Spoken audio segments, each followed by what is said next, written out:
හොඳයි සියලු දෙනාටම සුබ දවසක් වේවා අයබෝවන් දැන් ඔබ කල්පනා කරනවා ඇති මේ අද මොකද මේ ලින්ක් එකේ එව්වේ මේ පර්සනල් නම්බර්ස් වලට මේ එව්වේ ඇයි කියලා කල්පනා කරනවා ඇති නේද පොඩි ගැටලුවක් තියෙනවා මම ඒක ඔබට ඉස්සෙල්ලාම පැහැදිලි කරලා දෙන්න ඕනි දැන් ඔබේ පන්තිය කලින් පටන් ගත්තනේ පුතේ නේද ඔයගොල්ලන්ගේ පන්තිය අපි ප්‍රතිඵල එන්න කලින් පටන් ගත්තා දැන් ඕගොල්ලෝ ඕගොල්ලන්ගේ ටීම් එකේ පාඩමක්ම ඉස්සරහින් ඉන්නවා හරි පාඩමක්ම ඉස්සරහින් ඉන්නවා අපි කලින් පටන් ගත්ත එකේ ප්‍රතිඵලයක් විදියට.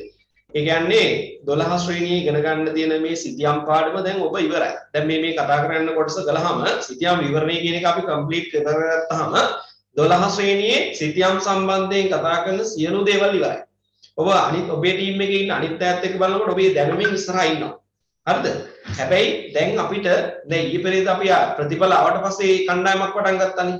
අර බදාද අපි කතා කළේ ඒක හිටියන්නේ ඔයගොල්ලෝ දකින්නත් ළමයි 40ක් විතර හිටියා නේද දැන් මේ කණ්ඩායමට මේ පාඩමට සම්බන්ධ කරගෙන මේක කරන්න බෑ ළමයි තේරුණාද කියලා දේ මේක හොඳට මේ ටික අහන්නකෝ අද පාඩමට වඩා වැදගත් මේ ටික දැන් සමහරුන්ට මම ලින්ක් එක පර්සනලි වෙලා තිබුණාම සමහරව සර් ගෲප් එකට ලින්ක් එක දාලා නෑ නේද කියලා දැන් මෙතන වෙනදා සම්බන්ධ වෙන පරණම ටීම් එකේ හිටපු අපේ යාව ජීව සමාජිකයින්ට ඔක්කොටම මම වෙන වෙනම තම තමන්ගේ නමට ලින්ක් එක එවුවා මිසක් ගෲප් එකට දැම්මේ නෑ දැම්මනම් මොකද වෙන්නේ අර ඊයේ පෙරේද සම්බන්ධ වෙච්ච ළමයි ටික මේකට එනවා නේද ඕගොල්ලෝ මං හිතුවා ඕගොල්ලෝ මේ ලින්ක් එක ෂෙයා කරලා නැතුව ඇති කියලා ගෲප් එකට එම ෂෙයා කළොත් බඩු තමයි හොඳේ ඒ ළමයි ටික මේකට එනවා ඒ ආවොත් ඒගොල්ලන්ට අපි මේ කතා කරන යන සිතියම් විවරණේ මේ නිකන් ග්‍රීක් වගේ වෙයි මේ මොනවද මේ කරන්නේ කියලා ඒ නිසා මේ වැඩේ මං හිතනවා කරලා නැතුව ඇති කියලා ගෲප් එකට කවුරුත් ෂෙයා කළේ නැහැ නේද ලින්ක් එක මේ මට ඒක කලින් කියන්න බැරුණා අපි එහෙම කෙනෙක් ආවොත් ඒගොල්ලන්ට පැහැදිලි කරලා දීලා අපි ඒක ඒගොල්ලෝ මේ ටීම් එකෙන් අයින් කරලා මේ වැඩේ කරගෙන යනවා.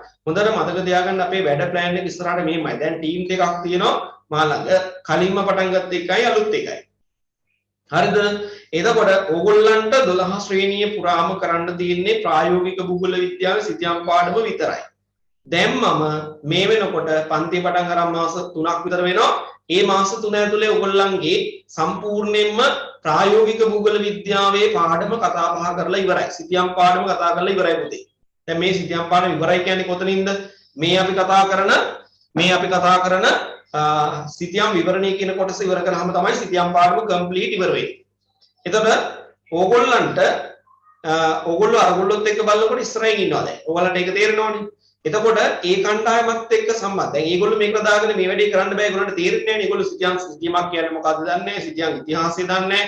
ඌලක්ෂණ හඳුනා ගන්න දන්නේ නැහැ. ඕගොල්ලෝ යටින් ඉස්සරහින් ඉන්නවා. හරි ඒ නිසා ඒගොල්ලන්ට විවරණය දාගෙන මේක කරන්න බෑ. ඒ නිසා ඕගොල්ලෝ වෙනම ෆිල්ටර් කරලා මේ අරගෙන ඉන්නේ. ඒ නිසා මතක තියාගන්න ඔයාලගේ පන්තිය දැන් මේ අපි යන්නේ සිකුරාදා 10:30ට යන්නේ. දැන් සිකුරාදා 10:30 වෙනකන් ඕගොල්ලෝ මම මේ පන්තියට ගන්නේ මේ සිතියම් විවරණයේ සම්බන්ධ කොටස ඉවර කරලා සිතියම් පාඩම ඉවර කරනකම් විතරයි. තේරුණාද කියන දේ? ඊට පස්සේ කරන්නේ අර අලුතෙන් පටන් ගත්ත ටීම් එක ඔයාලට සිකුරාදා දවසේ නිවාඩු දීලා ඒගොල්ලන්ට පටන් ගන්නවා සිකුරාදා දිනේට දාගන්න. තේරුණාද කියන දේ? ඒගොල්ලන්ට සිකුරාදා දිනේට දාගන්නවා නැත්නම් ඒගොල්ලෝ බදාදා උදේ ඒ විදිහටම තියාගෙන ඕගොල්ලන්ට සිකුරාදා නිවාඩු දෙනවා. නිවාඩු දීලා ඕගොල්ලෝ බදාදා ජොයින් කර ගන්නවා. දැන් ඕගොල්ලෝ බදාදාට සෙට් වෙන්නේ ඒගොල්ලොත් එක්ක අලුත් පාඩමකට. හරිද? දැන් භෞතික භූගෝල විද්‍යාව පාඩමක් එතන පටන් ගන්න තියෙන්නේ. ඕගොල්ලන්ගේ භෞතික භූගෝල විද්‍යාව ආරම්භක මුල් දින දෙකේ තුනේ හිටපු නැති අයට තමයි එදා නෝට් එක නැහැ නේ සර් අපිට මේවා කලේ නැහැ නේ කියලා කිව්වේ. හරිද? කලේ නැහැ නේ කියලා කිව්වේ. ඒගොල්ලන්ට පුළුවන්කම තියෙනවා දැන් ඔතන ඉන්නවා කවුද අශානිලා ඉන්නවා. ඊළඟට කවුද මේ සංදීපා හැම ඉන්නවා. මේගොල්ලෝ හිටියා මුලින් ඉඳලා. ඒගොල්ලෝ ගාව භෞතික භූගෝල විද්‍යාවේ ආරම්භය සම්බන්ධ නෝට් එක තියෙනවා. මම ඒගොල්ලන්ට අද කියන්නම් කාට හරි කෙනෙකුට මේ නෝට් එක ගෲප් එකට දාන්නොත් ගැටලුවක්. හරි මම මොකක් කරේ ඒගොල්ලන්ට කියන්නම් ඕගොල්ලන්ට මේ නෝට් එක නැති කට්ටිය නෝට් එක ලියාගන්න මම දිනයක් දෙකක් අපි භෞතික භූගෝල විද්‍යාවේ කතා කළා. අන්නේ සම්බන්ධ නෝට් එකක් තියෙන වැඩි නෑ පිටු ඕනනම් උඩරිම 3ක් හෝ 4ක් ඇති. ඊට වැඩි නෑ. මම ඒක ඔයගොල්ලන්ට ලියා ගන්න දෙන්නම්. ඒ නැති ප්‍රශ්නේ තමයි අර තෙසාන්ලයි මේ දාපේ සර් අපිට මේ මුල ටික නෑනේ කියලා. මුල නෑ පුතේ දවස් 2යි කතා කළේ. ඒකෙත් පළවෙනි දවසේ විෂය හැදෙන්නීම කතා කළා, සිලබස් එකේ හැටි පෙන්නලා දීලා ඔය ටික කතා කළා. දෙවෙනි දවසේ තමයි පොඩ්ඩක් ඉගෙනුවේ. භූගෝල විද්‍යාව විෂය කියන්නේ මොකද්ද කියලා චුට්ටක් උගන්ලා තියෙනවා. හරි අන්නේ ටික තමයි ඔයගොල්ලන්ට දැන් නැත්තේ. ඒ ටික දැන් මම අද ක්‍රමයක් හදලා දෙන්නම් group එකට හරිය මම ඉල්ලගෙන ඕගොල්ලන්ගේ මේ personal numbers වලට හරි දාලා ඒ ටික කම්ප්ලීට් කරගන්න අවස්ථාව හදලා දෙන්නම්. එතකොට බදාදා උදේ යන්නේ භෞතික භූගෝල විද්‍යාව උගන්වන පාඩම. ඔයාලා ඒකට කොහොමද ජොයින් වෙන්න ඕන? හරිද? බදාදා උදේ එකට ඔයගොල්ලෝ කොහොමද ජොයින් වෙන්න ඕනේ? ඒ ඔයගොල්ලන්ටත් ඒක අලුත් පාඩමන්නේ. ඔය මුල දවස් දෙකේ කතා කරාට පස්සේ ඊට පස්සේ කතා කළේ නෑ කියලා. දැන් එතන ඉඳලා ඉස්සරහට යනවා භෞතික භූගෝල විද්‍යාව. හරි කොහොම යන්කො පොඩි දිනයක් පොඩි කාලයක් කවනවා ඉස්සරහට ඔහොම යන්. ඕගොල්ලන්ගේ මේ සිතියම් විවරණයේ කොටස ඉවර වෙනවනේ යම් දවසක අපි හිතමු ලබන සතියේ සිතියම් විවරණ ඉවරයි.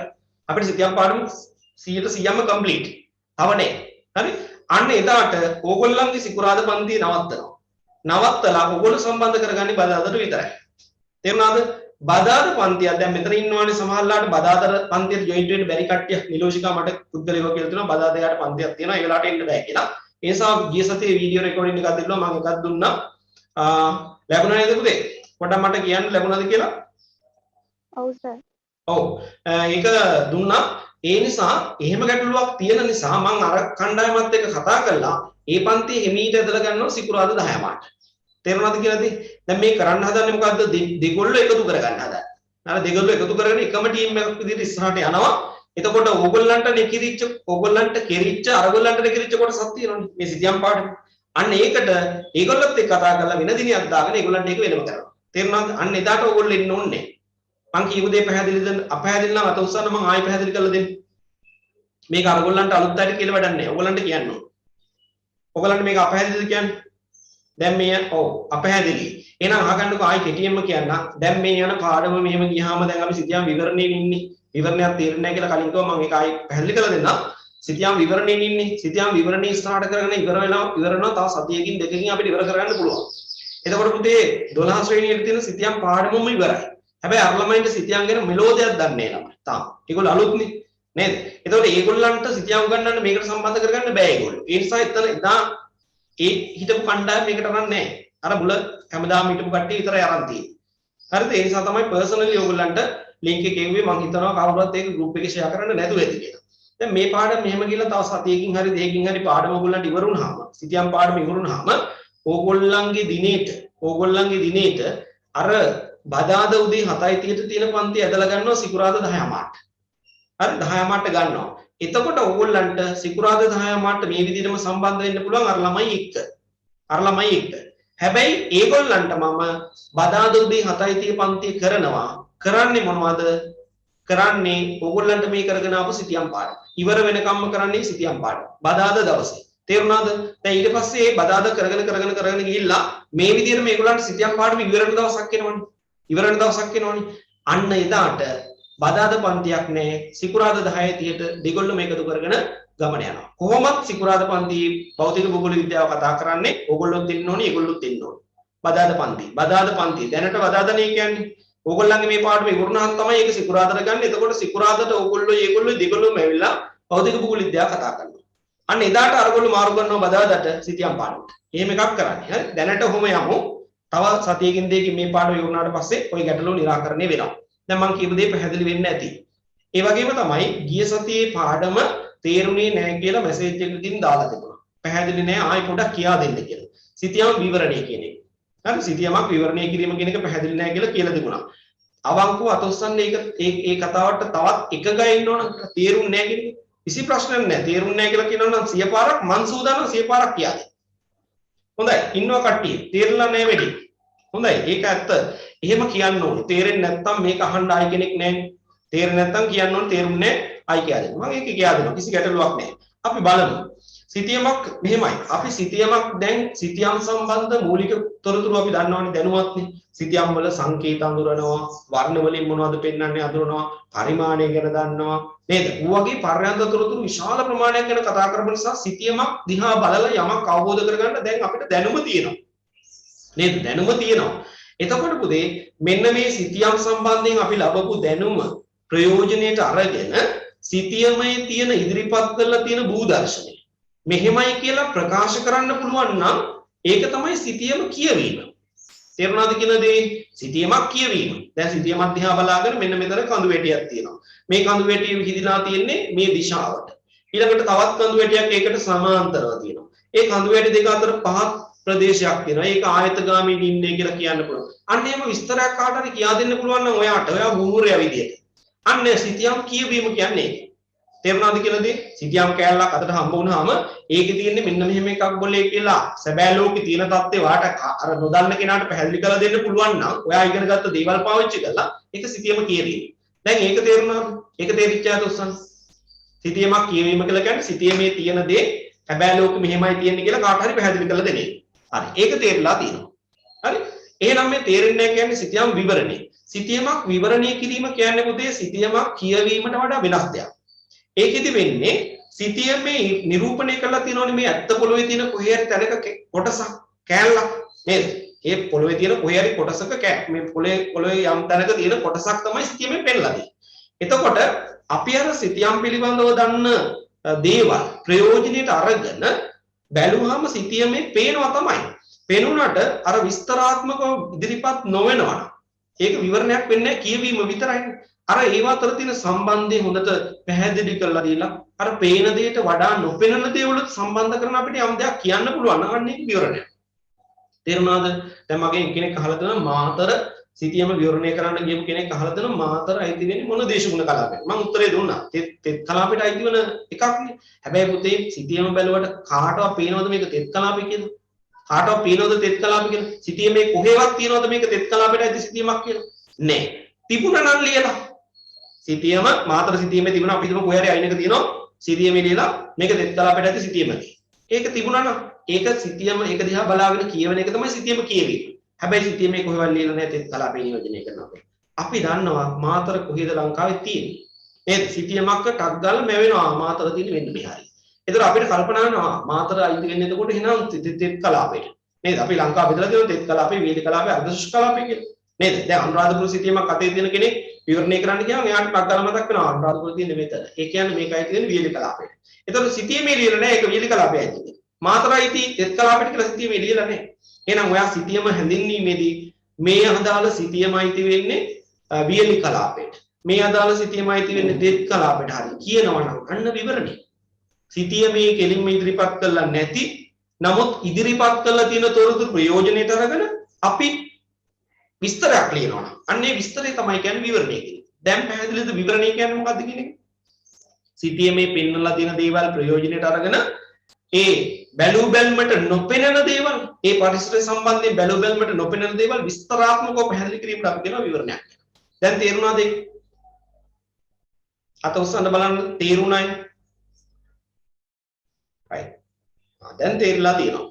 නේ දැන් තේරිලා තියෙනවා. සිතියමක් දිහා බැලුවාම පේන්න තියෙන දේවල් ඒ විදිහටම අරගෙන මෙහෙමයි කියලා කියනවනම් ඒක කියවීම. සිතියම් කියවීම. ඒ පේන්න තියෙන දේවල් අරගෙන ඒ පරිසරයේ නොපෙනෙන දේවල් පිළිබඳව විග්‍රහ කරනවා. විග්‍රහ කරනවා නම් අපි ඒකට කියනවා සිතියමක් විවරණය කියලා. දැන් මෙහෙම කල්පනා කරන්න. අපි ඉගෙන ගත්ත ළමයි දුම්රිය පාරවල් නේද? එහෙම ඇඳලා අපි. හරි මෙහෙම ඇඳලා ඕකේ රතු පාට වර්ණකින් අපි පෙන්වුවා නේද? මෙන්න මෙහෙම එකක්. මේක රතු පාට කොටුවක් ඇඳලා තිබුණොත් දුම්රිය පොළක්. ඒ වගේම රතු බෝලයක් ඇඳලා රතු පාටින් පාට කරලා තිබුණොත් දුම්රිය නැවතුමක්. එහෙම පෙන්වුවානේ අපි. දැන් අපි ඒව දන්නවා. අපි ඒව දන්නවා. නේද? දැන් මෙන්න මේ පාරේ දුම්රිය පොළකුයි නැවතුමකුයි තියෙනවා කියලා අපි කියනවනම් මොකද්ද මේකෙන් කියවෙන්නේ? මේකෙන් කියවෙන්නේ සිතියමක් කියවීමද විවරණයද? සිතියමක් කියවීමද විවරණයද? මට කියන්නේ සිතියමක් කියවීම කියන අදහසක්. මේ සිතියමක් තියෙන්නේ ඒ සිතියමේ දුම්රිය පාරක් තියෙනවා, දුම්රිය පොළක් තියෙනවා, දුම්රිය නැවතුමක් තියෙනවා. හරි? අපි කාට හරි කියනවා මේ සිතියමේ දුම්රිය පාරක් තියෙනවා, මේ තියෙන දුම්රිය පොළයි, දුම්රිය නැවතුමයි කියලා අපි කාට හරි බෙදලා දෙනවා. එතකොට ඒක විවරණයද කියවීමද? කොහොම විවරණය කියන අදහසක්? sorry මේ සිතියම කියවීම කියන අදහසක්. දෙන්නේ කියනවා. ඔක්කොම ටික ඔස්සනවාද? හොඳයි. දැන් එහෙනම් වැඩේ තේරිලා. එතකොට මේ බලන්න ඕක කියවීම. හැබැයි මේකේ විවරණය මොකද්ද? අපි හිතමු මේ වගේ ඒවා කීපයක් තියෙනවා. මේ දුම්රිය පාරේ මේ තියෙනවා කීපයක් මේ වගේ ඒවා. හරි? දුම්රිය පාර වලට කොහොම යනවා කියලා හිතන්න කොහොම සම්බන්ධ වෙලා යනවා. හරි? ඒ යනකොට මෙන්න මේ හරියෙන් තව එකක් තියෙනවා. ඕන් තව දුම්රිය පොළක්, මේන් තව දුම්රිය නැවතුමක්, මේ හරියෙන් තව එකක් තියෙනවා, මෙතන දුම්රිය නැවතුමක් තියෙනවා. කොහොම තියෙනවා? කීපයක්ම පේන්න තියෙනවා. එතකොට අපි කියනවා මේ දුම්රිය පාරට සම්බන්ධ දුම්රිය පොළවල් සහ දුම්රිය නැවතුම් කීපයක් තියෙනවා මේ ප්‍රදේශයේ. කෙනෙකුට කියනවා. ඒ කියවීම. ඒ සිතියම කියවීම. හැබැයි මේකෙන් නොපෙනෙන දෙයක් කියවෙනවනේ. මේකෙන් නොපෙනෙන දෙයක් කියවෙනවා. නේද? බැලු බැලමට පේන්නේ නැති වුණාට යමක් මේකෙන් කියවෙනවා. මොකක්ද අන්නේ කියවෙන දේ? දැන් පොඩ්ඩක් කල්පනා කරලා බලන්න. මේ දුම්රිය පොළ දුම්රිය නැවතුම සිතියම් ප්‍රදේශයක වැඩිපුර තැන් තැන් වල පේන්න තියෙනවා නම් අපේ බැලුව බැලමට නොපෙනෙන යමක් එකකින් කියලා තියෙනවා. පුළුවන් නම් කල්පනා කරලා කියන්න බලන්න මම විනාඩියක් අවස්ථාව දෙන්නම් කල්පනා කරන්න. යම් ප්‍රදේශයක දුම්රිය පොළවල් දුම්රිය නැවතුම් වැඩිපුර පේන්න තියෙනවා නම් ඒකෙන් කියවෙනවා යම් දෙයක්. අන්න ඒ දේ මොකද්ද? ඒ දේ මොකද්ද? කල්පනා කරන්න බලන්න. කල්පනා කරලා කල්පනා වුණොත් අත උස්සන්න නැත්නම් මයික්‍රොෆෝන් එක ඔන් කරලා කෙලින්ම උත්තරේ කියන්නේ. සිතියමක තියෙනවා දුම්රිය පොළවල් දුම්රිය නැවතුම් වැඩිපුර. ඉතින් ඒකෙන් කියවෙන දේ මොකද්ද? ඒකෙන් යමක් කියවෙනවා. කල්පනා වුන්නේ නැද්ද? මොකටද පුතේ දුම්රිය පොළක් තියෙන්නේ? දුම්රිය පොළක් තියෙන්නේ මොකටද? දුම්රිය නැවතුමක් තියෙන්නේ දුම්රිය පොළක් තියෙන්නේ මොකටද? අන්න හරි. ඔය තියෙන උත්තරේ. අශානි කියනවා මිනිස්සු ගමන් බිමන් යනකොට මිනිස්සුන්ට දුම්රියට නගින්න බහින්න තමයි දුම්රිය පොළ නැවතුම්. ඒක තමයි තියෙන්නේ.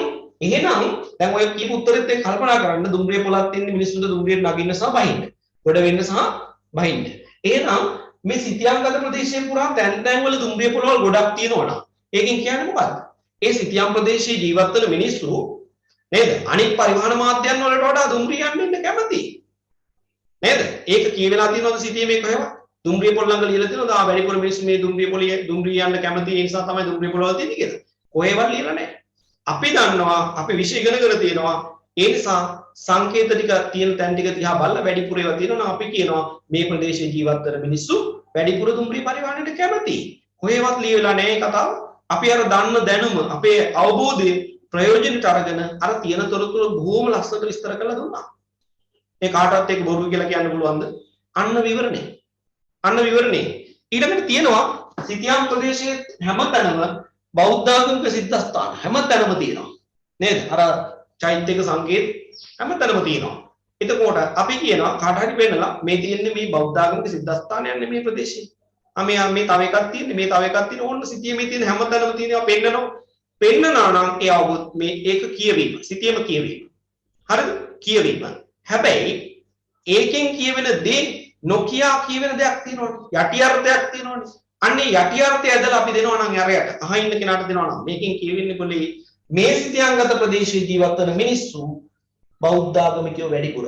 වැඩි දෙනෙක් බෞද්ධ ආගමිකයෝ. ඒ නිසා තමයි මේ හැමතැනම මේ බෞද්ධ ආගමික සිද්ධාස්ථාන පිළිලා තියෙන්නේ. තේරුණාද? අන්න විවරණය. දැන් තේරුණාද කියවීම සහ විවරණය කියන දෙකේ වෙනස? තේරුණා නම් අතුස්සන්. සිතියමක් කියවීම සහ විවරණය කියන දෙකේ රයිට් ඔය තියෙන්නේ. ඔය තේරලා තියෙන්නේ. අන්න හරි.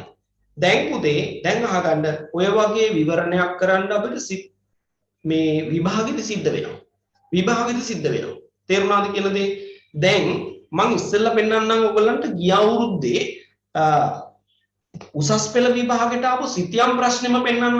චුට්ටක් බලන්න එක. වෙන මොකවත් හිතන්න එපා. ඒක දිහා පොඩ්ඩක් බලන්න මම පෙන්නන්නම්.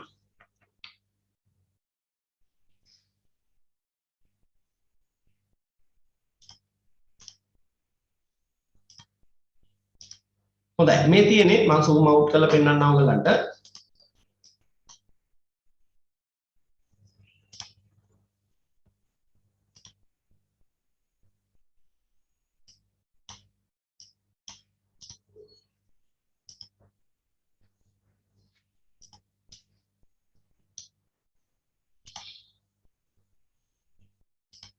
පේනව නේද? මේ දෙන්නේ මේ 2020 පේපර් එක. හරි ඒ පෙන්නන්න zoom out කරලා පෙන්නුවේ පේපර් එක ඒකමයි කියලා පෙන්වන්න ඕන නිසා. පේනවා ඇති අවුරුද්ද තියෙනවා new syllabus කියලා දාලා දෙනවා ඒවා. හරි.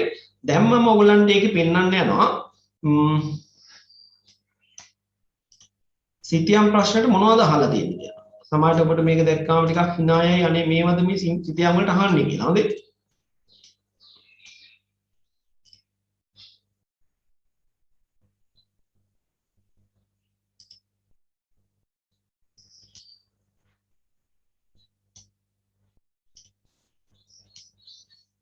ඔම් බලන්නකො අහලා තියෙනවා. මේ බලන්න. සැලකිය යුතුයි කියලා දීලා මෙහෙම කියනවා ප්‍රශ්න අංකයේ සහ අදාළ උප කොටස් වල අංක පිළිතුරු පත්‍රයේ පැහැදිලිව සඳහන් කළ යුතුයි. ඕවා ඉතින් විභාගයට උපදෙස් දීලා දෙන්න ඕනෙත් නෑ. මොකද ඒ ලෙවල් ළමයිනේ. නේද? නමුත් කියනවා ප්‍රශ්නයේ අංකයේ සහ අදාළ උපාංක වල අංක නිවැරදිව පිළිතුරු පත්‍රයේ ලියන්න. පිළිතුරු සිතියමේ ලිවිය යුතු නොවේ. සිතියම් කැලලක් දෙනවනේ ඔයගොල්ලන්ට. මෙට්‍රික් සිතියම් කොටසක් දෙනවා. හරිද? දෙන්නේ මෙන්න මේ වගේ එකක්. පේනවද මේක? පේනවද නම් අත උස්සන්න එක්කෙනෙක්?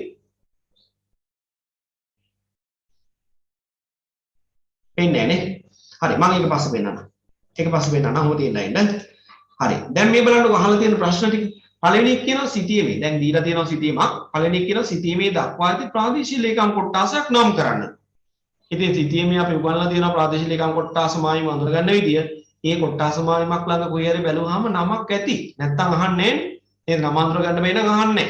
ඒ නිසා ප්‍රාදේශීය ලේකම් කොට්ටාසයක නමක් ලියන්නලු. මෙන්න ලකුණු එකයි. ඔන්න ඊළඟට කියනවා දෙක A සහ B චතුරස්‍ර තුල දක්වන්න ලැබෙන ජලවහන ලක්ෂණ දෙකක් නම් කරන්න. අනේ අපි කොච්චර ජලවහන ලක්ෂණ ඉගෙන ගත්තද? ගන්ධාගර දුනුවිල් නේද? හැඩපළු නේද? ඊළඟට ජලවහන රටාම ඉගෙන ගත්තා. අරිය ඊළඟට වලයාකාර ඊළඟට සවිරාම මේ ඊළඟට ජාලාකාර ශාකීය ඔහොම කීකයා ඉගෙන ගත්තා. මොන හරි එකක් ඇති මේ AB චතුරස්‍රය තුල. අන්න ඒක හරියට අඳුරගන්න නම් කරන්න ඕන. ලක්ෂණ දෙක. එතකොට ලකුණු දෙකක් දෙනවා. ඊළඟට කියනවා තුන සිටීමේ ABCD CD සහ EF රේඛා. ඔන්න රේඛා ඉඳලා තියෙනවලු නම් කළා. ඒ රේඛා වගේ සලකනු කර ඇති නිම්න වර්ග දෙක. නිම්න වර්ග දෙක. මම උඹලන්ට කිව්වනේ උගන්වනකොට 20 පේපර් එකේ අහලා තිබුණේ පොතේ ආයතගාමී නිම්නයකුයි තීරයක් නිම්නයකුයි ගැන. ඉතින් ළමයින්ට CD සහ EF කවුද කියලා හරියට අඳුරගෙන ආයතගාමී කවුද තීරයක් කවුද කියලා ලියා ගන්න පුළුවන් වුණා නම් ලකුණු දෙකක් හම්බ වෙනවා. ඊට පස්සේ සිතියමේ GH JK LM සහ NO රේඛා මගින් දක්වා ඇති භූරූප ලක්ෂණ හතරක් පිළිවෙලින් නම් කරන්න. ඔතන දීලා තිබුණේ අර අපි ඉගෙන ගත්ත දල බෑවුම, අවතල බෑවුම, උත්තල බෑවුම වගේ මේ රේඛා මත දීලා තිබුණේ. අන්න ඒවා හරියටම අඳුරගත්තා නම් ලකුණු දෙකක් ගන්න පුළුවන්. ඒ තරම්ම ලේසි. ඒ නිසා තමයි මේ එකකට භාගය ගන්න මේ ලකුණු දෙකක් උඩරම දීලා තියෙන්නේ. ඊළඟට කියනවා පස්වෙනි එක සිතියමේ P චතුරස්‍රය තුල දක්වනු ලැබෙන කෘෂි භූමි පරිභෝග වර්ග 6ක් නම් කරා. අපි ඉතින් ඉගෙන ගන්නනේ සිතියම් වල තියෙන කෘෂි භූමි පරිභෝග වර්ග හැම එකක්ම. තේ කොහොමද අඳුරගන්නේ? රබර් කොහොමද අඳුරගන්නේ? වී වගාව කොහොමද අඳුරගන්නේ? වෙනත් වගාවන් කොහොමද? නේද? පොල් වගාව කොහොමද? ඔක්කොම අපි ඉගෙනගෙන තියෙන්නේ. ඉතින් එහෙම උගන්වලා අර සිතියමේ දීලා තියෙනවා P කියලා චතුරස්‍රයක්. අන්න ඒක ASCII තියෙන කෘෂි කාර්මික භෝග වර්ග 6ක් නම් කරන්න. ලකුණු 3ක් හම්බ වෙනවා. එකකට භාගය ගන්න. බලන්න කොච්චර ලේසිද කියලා. ඊළඟට 6 වෙනි ප්‍රශ්නය සිතියම් ප්‍රදේශයේ කැපී පෙනෙන ජලවාහන රටාව නම් කර. ඔන්න ප්‍රශ්නේ පළවෙනි කෑල්ල. ජලවාහන රටාව හඳුනා ගන්නවලු සිතියම දිහා බලලා. රටා කීයක් තිබුණාද අපි ඉගෙන ගත්තේ ඒවා? ශාකීය තිබුණා නේද? ජාලාකාර තිබුණා. ඊළඟට වලයාකාර තිබුණා. අරීය තිබුණා. ඊළඟට ඔය ටිකනේ අපි ඉගෙන ගත්තේ. එතකොට මේ දීලා තියෙන සිතියමේ තියෙන්නේ මොන රටාවද අහන්න. ඒකේ තිබුණේ ජාලාකාර රටාව. ජාලාකාර රටාව. එන්නේ පළවෙනි කොටස රටාව නම් කර ජාලාකාර රටාව කියලා ලිව්වනම් ලකුණු හතරෙන් එකක් දුන්නා. අපි පේපර් බලනකොට. හරි එකක් දුන්නා රටාව ලිව්වට. ඊට පස්සේ කියනවා එම ජලවාහන රටාව සහ භූෂමතාවය අතර සම්බන්ධයේ කරුණු දෙකක් ඇසුරින් පැහැදිලි කරන්න. සිතියමේ තියෙන භූෂමතාවයයි එහෙම රටාවක් හැදෙන්න හේතුයි කියාගන්න පුළුවන් වුණා නම් ළමයින්ට අන්න ලකුණු ඉතුරු තුන හම්බ වෙනවා. මේ තියෙන්නේ විවරණ. ඔය තියෙන්නේ විවරණ. දැන් අපිට පේනවද සිතියම දිහා බලපු ගාමම තියෙන රටාවට හේතුව භූෂමතාවය ලියලා තියෙනවද සිතියමේ කොහෙවත්? මෙන්න මේ රටාව නිර්මාණය වෙලා තියෙනවා මේකට හේතුව මෙන්න මේකයි කියලා සිතියමේ කොහෙවත් ලියලා තියෙනවද ළමයි? කොහෙවත් නැහැ. කොහෙවත් නැහැ. කඳු ටික තියෙන්නේ කොහොමද? හරි කඳු ටික තියෙන්නේ කොහොමද? ජලවාහන රේඛා ටික වැටලා තියෙන්නේ කොහොමද කියලා විතරක් අපිට සිතියමේ පෙන්නලා තියෙනවා. පෙන්නලා තියෙනවා. අපෙන් ප්‍රශ්නේ අහනවා කොහොමද? ජලවාහන රටාවන් ටික සහ රටාව සහ භූෂමතාව අතර ඇති සම්බන්ධය කරුණු දෙකක් අරගෙන පැහැදිලි කරන්න. ඕකේ තිබුණ සිටියම්ම ආකෘතිය මම ඇඳලා පෙන්නන්නම් ඕගොල්ලන්ට. මෙන්න මෙහෙම එකක් තිබුණේ හොඳේ. මෙහෙන් තිබුණා මේ කඳු වැටියක්. ආයේ මෙහෙනුත් තිබුණ කඳු වැටියක්. මෙහෙනුත් තිබුණ කඳු වැටියේ කොටසක්, මෙහෙනුත් තිබුණ කඳු වැටියේ කොටසක්. ඊට පස්සේ මෙන්න මේ කඳු වැටි එකිනෙකට මුණ ගැහෙන සීමාව තුළ මේ කළු ගඟ තිබුණේ හොඳේ. මේ අපේ ප්‍රදේශ නියෝජනය කරන සිටියමක් තිබුණේ. කළු ගඟ යන ඔන්න ඔහොම. ඊට පස්සේ කළු ගඟට එකතු වෙන අතු ගඟ යන ඔන්න ඔහොම. මේම කීපයක් තිබුණා. ඇහුව රටාව. ඉතින් රටාව මොකක්ද? ජාලාකාර රටාව. මේ කොටු දලක් වගේ. මේ තිරස් රේඛාව, තිරස් ජලවහන රේඛාව, කළු ගඟ, ඒකට ජලය කියන අතු ගංගා එකතු වෙලා හැදෙනවා ජාලාකාර රටාව. දැන් අහනවා එහෙම රටාවක් නිර්මාණය වෙන්න හේතු මොනවද? භූෂමතාවත් එක්ක සම්බන්ධ කරලා කියන්න. එහෙනම් හේතුව මොකද්ද? මෙන්න ප්‍රධාන තීරයක් නින්නේ. මේ කඳු වීදින දිශාවට හරස්ව තියෙන නින්නේ තීරයක් නින්නේ කියලා අපි ඉගෙන ගත්තා. මෙන්න තීරයක් නින්නයක් තියෙනවා. ඒකත් එක්ක සම්බන්ධ වෙන ආයතගාමී නින්න කීපයක් තියෙනවා සිටියේ. ඒ නිසා ඉතින් හැදෙන්නේ ජලවාහනයේ ජාලාකාර රටාව තමයි. අන්න ඒකයි කියන්න දෙන්නේ. ලකුණු තුන හම්බුනේ ඒ ටිකට. ඉතින් ළමයින්ට මේ උතුරේ විහිදෙන කඳු වැටි කොටස් දෙකක් තිබේ. ඒ අතර ආයතගාමී නිම්න දෙකක් තිබේ. දකුණු දිගින් සිතියම්ගත ප්‍රදේශයට විහිදෙන කඳු වැටි කලාප දෙකක් කඳු වැටි දෙකක් තිබේ. ඒ අතරද ආයතගාමී නිම්න දෙකක් පිහිටා තිබේ. නමුත් ඒවා එකිනෙක මුණ ගැහෙන ස්ථානයේ හරස්ව තීර්යක් නිම්නයක් පිහිටා තිබේ. මේවා අතර ගලා යන ජල වහල් රේඛා ආසන්න වශයෙන් අංශක 90 කෝණ හදමින් නිර්මාණය කරමින් සම්බන්ධ කරමින් හැදිච්ච හින්දා ජාලාකාර රටාව නිර්මාණය වෙනවා. ඔන්න ඔය ඩිංග ඔච්චරයි. ලකුණු 4 දුන්නා. තේරුණාද? මේ විවරණ කියන්නේ මහ විශාල විස්තරයක් දෙන එකක් නෙමෙයි. අදාළ දෙයට අවශ්‍ය දෙයට කෙටියෙන් ඒ අදාළ පැහැදිලි කිරීම කරලා විස්තර කරලා දෙන එක. පස්වෙනි එකෙන් හයවෙනි එකෙන් පස්සේ බලන්න ආයි විවරණයක් අහනවා. සිතියම් ප්‍රදේශයේ නැගෙනහිර හා බටහිර අර්ධයන්හි අපි අර්ධගෙන ඉගෙනගෙන තියෙන නිසා මම ඉගෙන කියන්න යන්නේ. සිතියම් ප්‍රදේශයේ නැගෙනහිර හා බටහිර අර්ධයන්හි කෘෂි කර්මය, ජනාවාස, ඒ කියන්නේ මිනිසුන්ගේ ගොඩනැගිලි ව්‍යාප්තලා තියෙනදී ඊළඟට මාර්ග ජාලය, මාර්ග පද්ධති කොහොමද තියෙන්නේ කියලා සංසන්දනය කරන්න. එහෙනම් ඔයාලට තෝරගන්න තියෙන සිතියම කැලේ දෙකකට බෙදන්න වෙනවා. හරි? මේ තියෙන්නේ සිතියම නම් මේ තියෙන්නේ සිතියම නම් කැලේ දෙකකට බෙදාගත්තා. ඕම් බෙදන්නේ කොහොමද? සිතියම බෙදන්නේ ඔන්න ඔහමයි. විභාගෙ. නැත්තම් ඉරිගා ගහේම දඟලන්න ඕනේ. දෙකට නබා ගන්න. මේ තියෙන්නේ නැගෙනහිර අර්ධය, මේ තියෙන්නේ බටහිර අර්ධය. මොනවද සංසන්දනය කරන්න කියන්නේ? තුනක් සංසන්දනය කරන්නලු. කෘෂි කර්මාන්තයයි, ජනාවාසයි, මාර්ග පද්ධතියයි. බලනවා පළවෙනි කරගෙන. කෘෂි කර්මාන්ත. මේ නැගෙනහිර අර්ධය පුරා තියෙන්නේ මොනවද කෘෂි කාර්මික වර්ග? බටහිර අර්ධය මොනවද තියෙන්නේ කෘෂි කාර්මික? ඉතින් ඔය ටික ගැන විස්තර ලියන්න බැයිද? තියෙන තැන් ටික පොඩ පොඩ සඳහන් කරලා කියන්න බැරිද? පේලි පහක් හයක් ඉගෙන කියන්න පුළුවන්. ඊටකට අහනවා ජනාවාස කොහොමද කියලා. නැගෙනහිර අර්ධයේ ජනාවාස තිබුණේ නැහැ. තිබුණේ. බටහිර අර්ධයේ පුරා තිබුණා. එහෙනම් ඔන්න ඕක තමයි එතෙන් තියෙන්නේ. ඊළඟට මාර්ග පද්ධතිය කියන ඒවා. ජනාවාස නැත්තම් ඉතින් මෙහි කොහේ යන්නද? පාරවල් එහි අඩුයි. නැගෙනහිර අර්ධයේ පුරා පාරවල් නැහැ. අඩුයි. දෙකක් තුනක් තිබුණා. හැබැයි මේ පැත්ත ගත්තාම මේ පැත්තේ සම්පූර්ණයෙන්ම විශාල මාර්ග පද්ධතියක් දකින්න. මාර්ග ඝනත්වය අධිකයි. ඔන්න ඔය ටික ලියන්න තිබුණ ළමයි. ඉතින් ඔන්න ඔය තමයි විවරණ කියලා කියන්නේ. දැන් ඕගොල්ලෝ බය වුණානේ ඊසති විවරණයක් කිව්වම නේද? ඊසති විවරණයක් වම මේක නම් ලොකු අමාරු වැඩක් කියලා ඕගොල්ලෝ බය වුණා. ඒකයි උනේ. නේද? දැන් තේරුණාද විවරණයක් විභාගයට එන්නේ කොහොමද කියලා? විභාගයට එන්නේ පුතේ පුංචි කෑල්ලයි. පුංචි කෑල්ලක් ගැන අහන්නේ අපි ඒකට හරියට අවශ්‍ය දේ දුන්නාම ඇති. දැන් අපි එහෙම කරන්න බෑනේ අපිට. දැන් එහෙම කරන්න බෑ. අපි ඒ නිසා සිතියම් කෑල්ලක් අරගෙන සම්පූර්ණ විවරණය මුළු සිතියමම විවරණය කරන්නේ කොහොමද කියලා බලන්නයි හදන්නේ. කොහොමද අපිට විභාගෙදී එන්න පුළුවන් විභාගෙදී අහන්න පුළුවන් අවස්ථා ටික ඔක්කොම හයිලයිට් කරලා එතෙන්දි කතා කරනවා. ඔක්කොම ටික කතා කරනවා ඉතින්. කතා කළාට විභාගෙදී කවදාවත් ඕගොල්ලන්ට මේ දැන් කතා කරන පන්ති කාමරය තුල විවරණයක් කරන්න ඉගෙන ගන්න තියරි එක විදිහට මහ විස්තරයක් ලියන්න ඉන්නේ නැහැ. පැහැදිලිද මම කියන්නේ? ඒක පැහැදිලි වෙච්ච අය තුස්සන්. අපි අද ඉගෙන ගන්නේ සම්පූර්ණ සිතියම් කැලක් හැම පැත්තකින්ම විවරණය කරන්න කොහොමද කියලා බලන්න. හැබැයි එහෙම විවරණයක් ඔයගලන්ට විභාගෙ දෙන්නේ නැහැ. එන්නේ අර જાති එක. චූටි කැලක් අහන්න. අපි මේ ඉගෙන ගන්නේ ඒ වගේ විවරණ අහන්න පුළුවන් අවස්ථා ඔක්කොම ටික. ඔක්කොම ටික දැන් ඉගෙන ගත්තට විභාගෙට එන්නේ එකෙන් චූටි කැලක් එකක් විතරයි. එකක් හෝ දෙකක්. දැන් ගිය සතියේ කීය පාරකේ තිබුණානේ දෙකක්.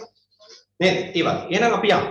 අපි ගිය සතියේ ඉගෙනුවා සිතියමක් විවරණය කරනකොට සම්පූර්ණ සිතියමක් විවරණය කරනකොට අපිට සිතියම චුට්ටක් හඳුන්වන්න පුළුවන්. නේද? පොඩි හැඳින්වීමක් කරන්න පුළුවන්. දැන් ඕනිම දෙයක් එහෙමනේ. නේද? ඉස්කෝලේ විරැස්වීමේ කතාවක් කරන්න ගියොත් අපි පාටි ගිහලා කතාවක් කරන්න කොහමද කියලා කතාව කියාගෙන යන්නේ නැහැ. නේද? අපි ඉතින්දී යම් පොඩි වැඩක් කරලා පොඩි හැඳින්වීමක් කරලා නේද? ඒක වැඩක් ගන්නවා. විවරණයේදීත් එහෙම තමයි. විවරණයේ දීලා තියෙන සිතියම පොඩ්ඩක් හැඳින්වනවා. මේ සිතියම කොහේ සිතියමක්ද? නේද? සිතියමේ අංගම් තියෙනවනේ. කියලා තේරුම් ගන්න පුළුවන්. එහෙනම් ඒ ඇසුරින් අපි සිතියම කොහේ එකක්ද කියලා කියනවා. ඊට පස්සේ අපිට මේ සිතියම ලංකාවේ සිතියන්නේ අපි විවරණය කරන ලංකාවේ සිතියමක් හම්බුනාම අපිට ටිකක් ගෙස් කරගන්න පුළුවන් ලංකාවේ කොහේ නියෝජනය කරන සිතියමක්ද කියලා. අර සමහරුන්ට ප්‍රශ්නයක් වෙලා තියෙන්නේ මාතර මෙන්න මේ හරිය. නේද? අනුරාධපුරේ මේ හරිය. එතකොට මෙහෙම දල අවබෝධයක් අරගෙන මේ ලංකාවේ තෙත් කලාපේ නියෝජනය කරන සිතියමක්. මේ අනුරාධපුරය ගැන කියන අය නම් කියනවා මේක වියලි කලාපේ නියෝජනය කරන සිතියමක්. අන්න එහෙම මේ පේලි දෙකක තුනක හතරක් පහක වගේ පොඩි හැඳින්වීමක් කරන්නයි තියෙන්නේ. මොනවද හැඳින්වීමේදී කරන්න ඕනි කියලා ටියුට් එකේ දීලා තියෙනවා. බලන්න මොනවද තියෙන්නේ කියලා. හැඳින්වීම ඇතුළත් කරන්න ඕනේ දේවල් මොනවද? පළවෙනි එක කියනවා සිතියම් ප්‍රදේශය පිළිබඳ ආසන්න අදහසක් ඉදිරිපත් කිරීම කරන එක තමයි හැඳින්වීමකදී කරන්නේ. ආසන්න අදහසක් ඉදිරිපත් කරන එක තමයි හැඳින්වීමකදී කරන්නේ. මොනවද මේ ආසන්න අදහසදී කියන්නේ කියලා ඔන්න තියෙනවා පොයින්ට් විදියට දීලා. බලන්න ශ්‍රී ලංකාවේ කුමන ප්‍රදේශයක අයත් සිතියමක්ද? හඳුනා ගන්නලු. ඒ ගැන කියන්නලු. සිතියම මත නිරූපිත නම් භාවිත කරන්නලු මේ වැඩේට. කොයි සිතියමක්ද කියලා අඳුරගන්න එක කරන්නේ. හඳුනාගත් ප්‍රදේශයේ දේශගුණික වශයෙන් තෙත් වියලි අර්ධ ශුෂ්ක හෝ අතරමැදි කලාපයෙන් කුමන එකකට අයිතිද කියලා කියන්න. එතෙන්දී ඔයා හරියටම කියන්න යන්න එපා. සමහර සිතියන් සම්බන්ධයෙන් අපිට අන්තිම නිගමනයකට එන්න බෑ ළමයි. නේද? ඒ නිසා මේ සිතියම තෙත් කලාපේ නියෝජනය කරන සිතියමක් විය හැකිය. නේද? ෂුවර්ම නම් තෙත් කලාපේ නියෝජනය කරනවා කියලා කියන්න. හැබැයි තෙත් කලාපය වියලි කලාපය අතරමැද නියෝජනය කරන සිතියන් කැලලක් එම හම්බ වුණොත් දැන් උදාහරණයක් විදිහට බලංගොඩ හල්දුමුල්ල පැත්තේ සිතීමක් හම්බ වෙනවා. අපිට කියන්න බෑ තෙත් කලාපේ නියෝජනය කරන සිතියමක් කියලා. අපිට කියන්න බෑ වියලි කලාපේ නියෝජනය කරන සිතියමක් කියලා. ඒ බවුන්ඩරි එකේ තියෙන්නේ. ඒ සීමාවේ තියෙන්නේ. ඒ නිසා අපි කොයි වෙලාවකවත් එතෙන්දි ටක්කෙටම කියන්න යන්නේ නැහැ.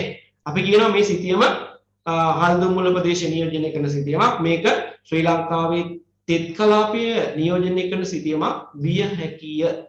හරියටම කියන්න යන්නේ නැහැ. හරි? ඊළඟ දෙක කියනවා හඳුනාගත් ප්‍රදේශයේ දේශගුණික වශයෙන් ආයක කිව්වා. දෙවෙනි කාරණේ කියනවා විවරණයට පාදක සිටීමේ සත්‍ය බිම් ප්‍රමාණය පිළිබඳව අදහසක් ඉදිරිපත් කිරීම කරන්නලු. දැන් ඔයාට දීලා තියෙනවා නම් සිටියමක්. අපි මෙහෙම හිතමු. සිටියමක් දීලා තියෙනවා දිග පළල වාට මැන ගන්න අඩිරුල තියෙනවානේ. පැන්සල් පෙට්ටි නේද? අඩිරුල තියෙනවා. විභාගයට යනකොට අඩිරුල දාලා හැම යන්න එපා. මෙන්න තියෙනවා සිටියම. චුට්ටක් අපි මේක බලමු කොහොමද මේ සිටියමේ බිම් ප්‍රමාණය හොයාගන්නේ කියලා. ඔන්න දීලා තියෙන සිටියම. දැන් අඩිරුල අරගෙන වාට පුළුවන් මෙන්න මේ දිග මඩින්න. දිග මඩින්න. අපි හිතමු මෙතන ඉඳලා මෙතෙන්ට දිග ආවා සෙන්ටිමීටර් 24ක්. හරිද? සෙන්ටිමීටර් 24ක් ආවා. අපි හිතමු මේ පැත්තට ආව සෙන්ටිමීටර් 20ක්. ළමයින්ට පේනව නේද මේ ඇදලා තියෙන සටහන? මේ පැත්තට සෙන්ටිමීටර් 20ක් එනවා සිටියම දිගේ මෙන්නම මේ පැත්තේ එනවා සෙන්ටිමීටර් 20ක්. දැන් අපි හැඳින්වීමේදී කියන්න ඕනේ අපි විවරණය කරන සිටියම නැත්නම් මේ විවරණයට පාදක වී ඇති සිටියම සැබෑ පොළවේ නැත්නම් අපි හඳුනා ගන්න ඕනේ නම් ගම් වලින් බලංගොඩ වර්ග කිලෝමීටර් අහවල් ප්‍රමාණයක සිටියමක් වේ කියලා කියන්න එපා හැඳින්වීම නේද? කියන්න කොහොමද ඉතින් වර්ග කිලෝමීටර් ප්‍රමාණය හොයාගන්නේ? ඒකට තමයි මේ යන්න හදන්නේ. දැන් දිග සෙන්ටිමීටර් 24ක් උස සෙන්ටිමීටර් පළල 24ක් උස 20ක් කියලා හඳුනාගෙන තියෙනවා. මැන ගන්න පුළුවන් නැට් රූල් පාවිච්චි කරලා. දැන් ඉතින් මේ වර්ගඵලයක් හදන්නේ දිග වැඩි කිරීම පළලෙන් බව දන්නවා. නේද? වර්ගඵල හදන්නේ දිග වැඩි කිරීම පළලෙන් බව දන්නවා. ඉතින් මේ දෙන්න වැඩි කරලා කියලා වැඩක් නැහැ නේ පුතේ. මේ දෙන්න වැඩි කරලා කිව්වොත් වෙන්නේ අපිට දීලා තියෙන සිතියම් කැලේ වර්ග සෙන්ටිමීටර් ගානේ ඉන්නේ. ඒක කියලා වැඩක් නැහැ. නේද? ඒකෙන් ඇත්ත පොළවේ කොච්චර පෙන්නලා තියෙනවද කියලායි කියනවා. කොහොමද මේක කියන්නේ? මේක කියන්නේ මේ බලන්න සිතියමේ පරිමාණය අපිට දීලා තියෙන හැම විටම 1/50000. නේද? 1/50000. අපි මේක තේරුම ඉගෙන ගත්තා. ඔන්න පරම දැනුම ඕනි වෙනවා. 1/50000. ඒ කියන්නේ සිතියමේ 1 සෙන්ටිමීටරයකින් ඇත්ත භූමියේ සෙන්ටිමීටර් 50000ක්. මම ප්‍රශ්නයක් අහනවා කෙනෙක්ගෙන්. නම කියලා අහන්නේ. අශානි මට කියන්න සෙන්ටිමීටර් 50000ක් කියන්නේ කිලෝමීටර් කොච්චරද? භාගයක් නේද? භාගයක්. එයි භාගයක් කිව්වේ කිලෝමීටරයක් වෙන්න නම් සෙන්ටිමීටර් ලක්ෂයක් තියෙනවා. එහෙනම් අපි දැන් හොඳටම දන්නවනේ කතාව. පරිමාණයෙන් කියලා තියෙන්නේ 1 සෙන්ටිමීටරකින් කිලෝමීටර් භාගයයි. හරි? ඔන්න කියන්නේ ඉතින් මනසෙන් කියවන්නද 1 සෙන්ටිමීටරයක් කියන්නේ භාගයයි. එකක් කියන්නේ භාගයයි. එකක් කියන්නේ භාගයයි. එකක් කියන්නේ භාගය නම් 24ක් කියන්නේ කීයද? එකක් කියන්නේ භාගය නම් 24ක් කියන්නේ කීයද?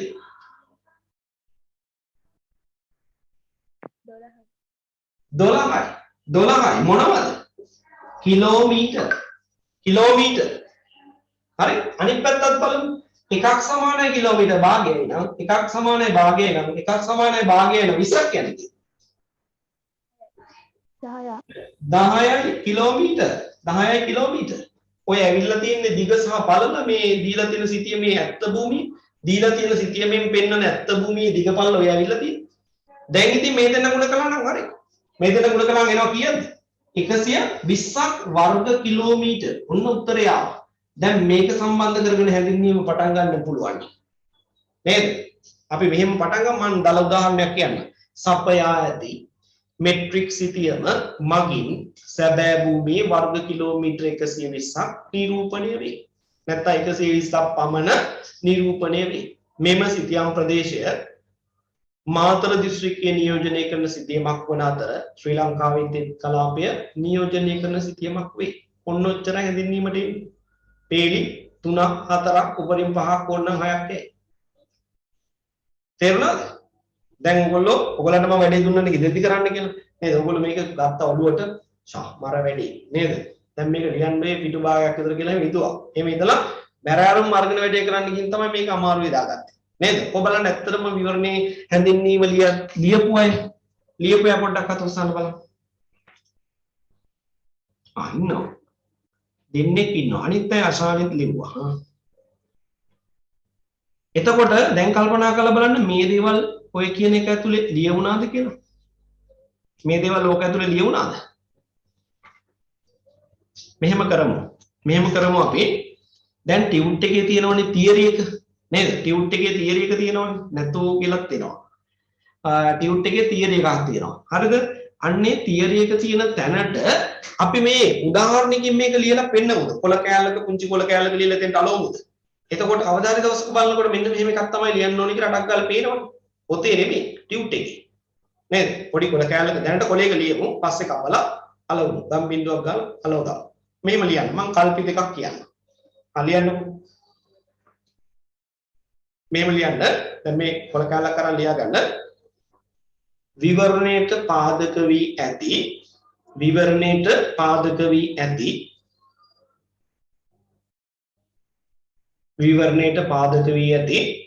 මාතර මෙට්‍රික් සිතියමෙන් උපුටා ගන්නා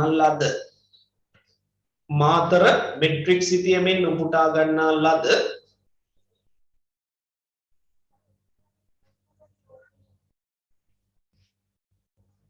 සිතියම් කොටසෙන්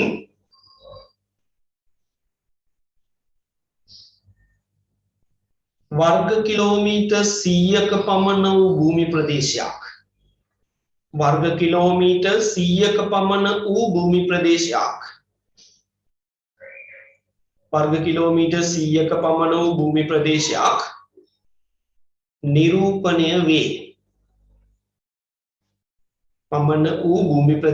නිරූපණය වේ මෙම සිතියම්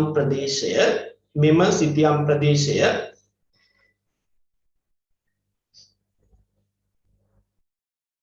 ශ්‍රී ලංකාවේ පහත රට තෙත් කලාපයේ නියෝජනය කරන අතර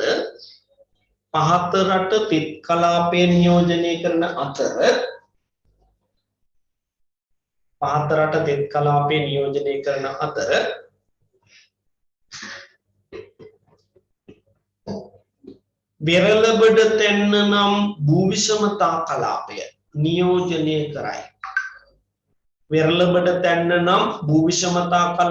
නියෝජනය කරයි.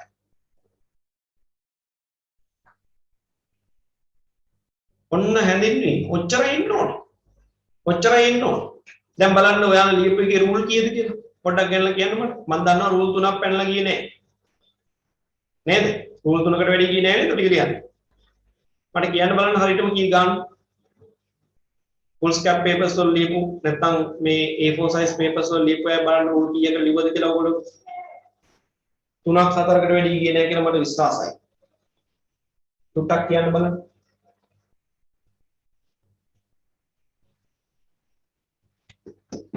හිමාලි කොච්චර ගියාද ඔක ලියන්න. දැන් ඔය ලියපු ටික මම කියපු ටික ලියන්න රූල් කීයක් ගියාද? සර් මම පොඩි පොතක ලිව්වේ. පොඩි පොතක ලිව්වේ. එහෙනම් කියන්නකො ලොකු පොතක ලියපු කෙනෙක් කවුරු හරි කියන්නේ? මෙත්පිනි කියන්නේ. නිලුෂිකා කියන්නේ 4යි. සචිනිට 4යි ගිහිල්ලා තියෙන්නේ. පේනවනේ නේද? 4ක් ගියා සර්. 4යි. එහෙනම් පේනව නේද පුතේ? විවරණයක් කියන්නේ මහා විශාල විවරණයේගේ හැඳින්වීම කියන්නේ මහා විශාලට ලියන දෙයක් නෙමෙයි. තේරුණාද? දැන් ඒ වගේම කල්පනා කරන්න මම ඔයගොල්ලන්ට ආපහු පෙන්නනවා. අර ගිය අවුරුද්දේ ආපු මේ සිතියම් අභ්‍යාස. හරි ආයි පෙන්නනවා. හරි දැන් මේ ටික මේ විදිහට අවබෝධ කරගන්න අරගන්න නැතුව ගියොත් තමයි අමාරු තියෙන්නේ. දැන් බලන්න කියන්නේ සිතියම් ප්‍රදේශයේ කැපී පෙනෙන ජලවාන රටාව නම් කරේම ජලවාන රටාව හා භූෂිතාන්තරිත සම්බන්ධතා කර්ම දෙකක් අතරින් පැහැදිලි කරන්න. ඔය ප්‍රශ්නෙට හැඳින්වීම ලියනවද නැද්ද? හැඳින්වීමක් ලියනවද නැද්ද? අත උස්සන්න බලන්න. හැඳින්වීමක් ලියනවා කියන අත උස්සන්න බලන්න. ඔය ප්‍රශ්නේ විවරණය කිරීම කරනකොට හැඳින්වීමක් ලියනවා කියන අත උස්සන්න බලන්න. හැඳින්වීමක් ලියනවා කියන්නේ තව ඉන්නවද? ඉන්නවා. ඕ වගේ එකකට හැඳින්වීමක් ලියන්නේ නැහැ. ඔන්න ඕකයි වැඩි. හරි. ඔය වගේ එකකට හැඳින්වීමක් ලියන්නේ නැහැ ළමයි. චූටි කෑල්ලක් නෙහන් වාට සිටියමම දීලා කිව්වනම් මේ දීලා තියෙන සපයාත සිටියමේ භූෂමතාවයේ සහ මාර්ග පද්ධතිය අතර සම්බන්ධය පැහැදිලි කරන්න. සපයාත සිටියමේ භූෂමතාවයේ සමග ජනාවාස දක්වන සම්බන්ධ සම්පූර්ණ සිටියම අරගෙන වැඩේ කරන්න කිව්වනම් අපි හැඳින්වීමක් ලියන්න ඕන. හැබැයි ඕකේ අහන්නේ චූටි කෑල්ලක් ගැන විතරයි. මේ වගේ වෙලාවට ප්‍රශ්නෙන් පිට පැනලා ලිව්වා කියලා වැරද්දක් නෑ. අවශ්‍ය නෑ. අතිරේක කාලයක් නියදවන්න ඔයාට වෙන වැඩකට ගන්න තියෙන කාලය ඔකට යොදවලා වැඩන්නේ. නේද? මේ වගේ පොඩි දෙයක් අහනකොට ඔය හැඳින්වීම ඕනේ නෑ. හොඳේ සම්පූර්ණ සිටියමේ මොන හරි දෙයක් ගැන විවරණයක් කරන්න ආවොත් තමයි මේව දෙයක් කරන්නේ. තේරුම් ගන්න මතක තියාගන්න. හරිද? හොඳයි. එහෙනම් ඔකට කෙලින්ම උත්තරේ පළවෙනි කොටසට ජාලාකාර ජලවාහනය කියලා ලිව්වා ලකුණ හම්බ වෙනවා. හේතුව ලිව්වා නම් ඇති. හරි? හේතුව ලිව්වා නම් ඇති. හැබැයි ඕක ලියන්න බෑ ළමයින්ට විවරණේ සම්බන්ධ නිවැරදි අවබෝධයක් ඔළුවේ නැති කෙනෙකුට. අපි දැක්කා පේපර් බැලුවා අපි බැලුවේ කුරුණෑගල පේපර්. ඔය කොටසට උත්තර ලියලා තුනේ ළමයින්ගේ 10%ක් විතර. 10%ක් විතර. සමහරුන්ට ජලවාහන ලක්ෂණේ ජලවාහන රටාව හඳුනා ගන්න බෑ. එතකොට ඊට පස්සේ ලියපු විස්තරේ වැඩක්ම නෑ. ඒ රටාව හඳුනා ගන්න බැරුව විස්තර ලියන්න බෑනේ කොහොමද? නේද? ඒ නිසා ඔය ප්‍රශ්නේ ඉතා වැදගත් ප්‍රශ්නයක් වුණා ළමයින්ට ලකුණු ගන්න බැරි වෙලා තුන කොට දෙනවා. ඒ විවරණේ සම්බන්ධ නිවැරදි දැනුම නොතිබුණු නිසා. හොඳයි. එහෙමනම් අපි යමු විවරණයකදී ඔන්න බලන්න දෙවෙනි කොටස. දැන් ටියුට් එකේ පෙළ ගන්න පිටු අංක 21. පිටු අංක 21 පෙළ ගන්න දෙක සිටියම් ප්‍රදේශයේ භෞතික ලක්ෂණ පිළිබඳව විවරණය කිරීම. හරිද? ඔන්න බලන්න සිටියමක විවරණයක් එන්න පුළුවන් එක තේමාවක් තමයි මේ. මොකද්ද? සිටියම් ප්‍රදේශයේ භෞතික ලක්ෂණ පිළිබඳව විවරණය කිරීම. දැන් බලමුකෝ ආපහු අර ගිය පාර ඉදිරිපත් වෙච්ච සිටියම් අභ්‍යාසය ආයෙ පෙන්නනවා. දැන් බලන්න ඒකේ තියෙන්නේ ඕක ගැන තමයි. මේ සිටියම් ප්‍රදේශයේ කැපී පෙනෙන ජලවාහන රටාව නම් කර එම ජලවාහන රටාව සහ භූෂමතාවය අතරදී සම්බන්ධය පැහැදිලි කරන්න කියන. නේද? එතකොට මේ මොන පැත්ත ගැනද මේ ඔක්කොම ටික අහලා තියෙන්නේ? අහලා තින්නේ භෞතික පැත්ත ගැන. නේද? මිනිස්සුන්ගේ සම්බන්ධයක් ඇතුව හට ගන්න දේවල් නෙමෙයි නේද? නේද? ඒ නිසා භෞතික පැත්ත ගැන තමයි අහලා තියෙන්නේ මේ කොටසේදී. එහෙනම් බලන්න සිටියමේ භෞතික ලක්ෂණ විවරණය කිරීමකදී මොනවද කරන්න ඕනි කියලා පහළ දීලා තියෙනවා. කියවලා බලමු. භෞතික ලක්ෂණ යනු හොඳට අහගන්න. ඒ වගේම මාත් එක්ක හිමීට කියවන්න අවශ්‍ය තැන් highlight කරගන්න අවශ්‍ය නම් underline කරගන්න. භෞතික ලක්ෂණ යනු මේවා කලින් කියලා තියෙනවා. ස්වභාව ධර්මයේ දායාදයන් වශයෙන් උරුමව පවතින ස්වභාවික පරිසරයේ අංග ලක්ෂණ පිළිබඳවයි. එහෙනම් මිනිස්සුන්ගේ මැදිහත් වීමක් තියෙන්න පුළුවන්ද භෞතික භූදර්ශනයේද? බෑ. නේද? භෞතික භූදර්ශන නිර්මාණයේදී මිනිස්සුන්ගේ දායකත්වයක් නැහැ. මේවා ප්‍රධාන කොටස් තුනක් යටතේ බෙදා විවරණය කර හැකියි. මොන බලන්න භෞතික ලක්ෂණ විවරණය කරනකොට තෝරගන්න පුළුවන් ඒවා හතරක් ගැන කියනවා. හැබැයි ප්‍රධාන කොටස් තුනයි කියලා තියෙන එක හදාගන්න කොටස් හතරක් යටතේ බෙදා විවරණය කළ හැකියි. මොනවද? භූෂමතාවය, ජලවහනය, ස්වභාවික වෘක්ෂලතාව, වෙරළබඩ භූ ලක්ෂණ පිළිබඳ. ඔන්න හතර. දැන් මට කියන්න ගිය අවුරුද්දේ පේපර් එකේ ඇවිල්ලා තිබුණේ ඔය හතරෙන් කොයි දෙකද? ඔය හතරෙන් කොයි දෙකක් ගැනද සම්බන්ධය තිබුණේ? සම්බන්ධ විවරණය කරන්න තිබුණේ භූෂමතාවයයි ජලවහනය. නේද? භූෂමතාවයයි ජලවහනය අතර තියෙන සම්බන්ධය විවරණය කරන්න තිබුණේ. අන්න බලන්න. එහෙමයි වෙන්නේ. එහෙනම් බලන්න කියනවා භූෂමතාවය යටතේ භූමිය මත ඒකාකාර ව්‍යාප්තියක් කිසිවිටකක් නිරීක්ෂණය කළ නොහැකිය. ඇත්තනේ පොළොව තලයේ මත පිට හැමතැනම එක වගේ නැහැ. භූමියේ පවතින විෂම බව භූ විෂමතාවය. හෙවත් කියන වචනේ කපලා දාන්න භූ විෂමතාවය. මේ සිතියම් වල නිරූපණය වන්නේ සමෝච්ච රේඛා මගිනි. ඔච්චරයි කියලා තියෙන්නේ. ඇයි භූ විෂමතාවයේ සම්බන්ධ සියලුම දේවල් සමෝච්ච රේඛා ඇසුරින් අපි කතා කළාද නැද්ද? කතා කරලා ඉන්නේ අපි. ඒ නිසා අපි ඒ ගැන හොඳ දැනුමක් මේ වෙනකොට තියෙනවා. ඒ නිසා සමෝච්ච රේඛා මගින් විවිධ වර්ගීය භූ විෂමතා ලක්ෂණ සිතියම් වල පෙන්නලා තියෙනවා. ජලවහනය. මේ ගැනත් අපි කතා කළා නිසා මම කියවන්න යන්නේ නැහැ. මේ ජලවහනය නිසා විවිධ ලක්ෂණ සිතියම් වල නිරූපණය වෙලා තියෙනවා නේද? ගන්ධාගර තිබුණා, දුනුවිල්, ඊළඟට ජලවහන රටාවන් නිර්මාණය වෙලා තිබුණා. ඒ ඔක්කොම මේ ජලවහනය යටතට අයිති. ඊළඟට ස්වභාවික වෘක්ෂලතාව නේද? වනාන්තර, ලඳු කැල, තනබිම්, කඩලාන මේ වගේ විවිධ දේවල් වල සිතියම් වල නිරූපණය වෙනවා කියලා අපි සංකේත ඇසුරින් හඳුනාගෙන තිබුණා. ඒ නිසා අපි ඒව ගැන දැනුවත්. පෙරළබඩ ලක්ෂණ පිළිබඳවත් අපි කතා කළා. අපි ඇන්දා මේ සේරම. ඇන්දේ මොකටද? විභාගෙට අඳින්නේ හින්දා නෙමෙයි. නේද? විභාගෙට අඳින්නේ නැහැ ඔය එකක්වත්. අපි ඇන්දේ මොකටද? වැඩිපුර මතක තියාගන්න. නේද? අපිට වැඩි හොඳට තමයි අපි ඇන්දේ. ඇන්දාම අපිට මතක වැඩි. එහෙනම් පෙරළබඩ ලක්ෂණත් ගණනාවක් ඇන්දා අපි ඒවා පිළිබඳව හොඳ අවබෝධයකින් ඉන්නේ. ඊළඟට භූෂමතාව පිළිබඳව විවරණය කිරීමේදී ඔන්න බලන්න දැන් ගන්නවා මේවා එකට එක වෙන වෙනවා. දැන් මේ භෞතික ලක්ෂණ විවරණයකදී එන්න පුළුවන් අවස්ථා හතරයි. මොනවද අපෙන් අහන්න පුළුවන්? එක්කෝ හයි භූෂමතාවය ගැන, එක්කෝ හයි ජල වහනය ගැන, එහෙමත් නැත්නම් හයි ස්වභාවික වෘක්ෂලතාව ගැන, එහෙමත් නැත්නම් හයි පෙරළබඩ ලක්ෂණ ගැන. හොඳට මතක තියාගන්න වැඩිපුර භෞතික ලක්ෂණ විවරණය කිරීම වලදී අහන්නෙම භූෂමතාවයයි, ජල වහනයයි, පෙරළබඩ ලක්ෂණයි. ස්වභාවික වෘක්ෂලතාව ගැන අහනවා අඩුයි. නමුත් අහන්නේ නැහැ කියලා කියන්න බෑ අපිට. අහන්න පුළුවන් අවස්ථා හතර ඔය හතර. එහෙනම් අපි බලමු භූෂමතාවය කියන එක අහුවොත් මොනවද ලියන්නේ? ජල වහනය අහුවොත් මොනවද ලියන්නේ? නේද? ස්වභාවික වෘක්ෂලතාවය අහුවොත් මොනවද ඒ ගැන ලියන්න තියෙන්නේ? අන්න ඒවා තමයි දැන් මේ කතා කරන්න හදන්නේ. එහෙනම් බලන්න භූෂමතාව පිළිබඳ විවරණය කිරීමකදී දැන් මම ඔයගලන්ට උදාහරණ සිතියමක් ඇසුරින් මේවා කරන විදිය කියා දෙනවා. හරිද? කියා දෙනවා. එතකොට මම කියවනේ මේකේ නෝට් ලියන්න නැහැ කියලා නෝට් එක තමයි මේ ඔයගලන්ට ටියුට් එකකින් හම්බෙලා දෙන්නේ. ඔයාලට තියෙන්නේ සිතියමක් හොයාගෙන මේ යටතේ කෑල්ලෙන් කෑල්ල විවරණය කිරීම කරලා ඒ ලියන කොටස් මට එවන්න. එතකොට මට ඒ අඩපාඩු බලලා කියන්න පුළුවන් මෙන්න මේක වැරදි පුතේ මෙහෙම හදන්න කියලා මට කියන්න පුළුවන්. හැබැයි මම ඔයගලන්ට දුන්න වැඩේ ඔයගලන්ට කී සතිය තේරුම් නැහැ කිව්වනේ. හරි දැන් මම ආපහු කියා දුන්නා. දැන් ඔයගොල්ලෝ හැඳින්වීමක් ලියන්න දන්නවා. නේද? එහෙනම් අද දිනේ ඉවර වෙන්න කලින් පුළුවන්කම තියෙනවා. ඊයේ සතියේ කරගන්න බැරි වෙච්ච වැඩේ දැන් කරගෙන හවස් වෙන්න කලින් මට WhatsApp message එකක් විතර ඒ ෆොටෝ එකේ වන්න ඕන. හරිද? එහෙනම් අපි යමු මම ඔයගලන්ට සිතියමක් පෙන්නනවා. ඒ සිතියම ඇසුරින් තමයි මේ භූෂමතා ලක්ෂණ විවරණය කිරීම ගැන කතා බහ කරන්නේ. පේනවද ළමයි මැප් එක? පේනවා නම් එක්කෙනෙක් දෙන්නෙක් අත ඔස්සන්න බලන්න. මම හිතනවා පේනවා ඇති කියලා. පේනවා. හරි. එහෙනම් මේ බලන්න අපි කියවමු හිමීට. දැන් හිත පොඩ්ඩක් සංසුන් කරගෙන ඔළුවේ තියෙන දේවල් පොඩ්ඩක් පැත්තක තියලා එහෙම කියලා කෙස්සෙම ගලවන්න යන්න එපා. මේ කල්පනා කරන දේවල් පැත්තක තියලා මේ ටියුට් එකේ මේ වැඩේට පොඩ්ඩක් අවධානය යොමු කරන්න. භූෂමතා විවරණය කිරීමක් කරන්න කිව්වොත් ඔයාට මෙන්න මේ දේවල් ගැන හිතන්න වෙනවා. මොනවද? 1. සමස්ත සිතියම්ගත ප්‍රදේශයේ උස්බිම් වල ව්‍යාප්තිය හා තැනිබිම් වල ව්‍යාප්තිය. අපි බලමු පාට පෙන්නලා තියෙනවා මේ සිතියම. පේනවද? මේ මැප් එක පේනවා ඇති. හරි? මේකේ තියෙනවා දැන් ඔයගලන්ට සමෝච්ච රේඛාව වලින් අඳුර ගන්න පුළුවන්. නේද? මේ තියෙන්නේ උස්බිම්. ඊළඟට මේ තියෙන්නේ උස්බිම්. තැන් වල සමෝච්ච රේඛාව විදිහට. මේ පැත්තේ තියෙනවා කඳු වැටියක කොටසක් උස්බිමක කොටසක් පේන්න තියෙනවා. එහෙනම් දැන් මේක විවරණය කරන්න දුන්න සිතියම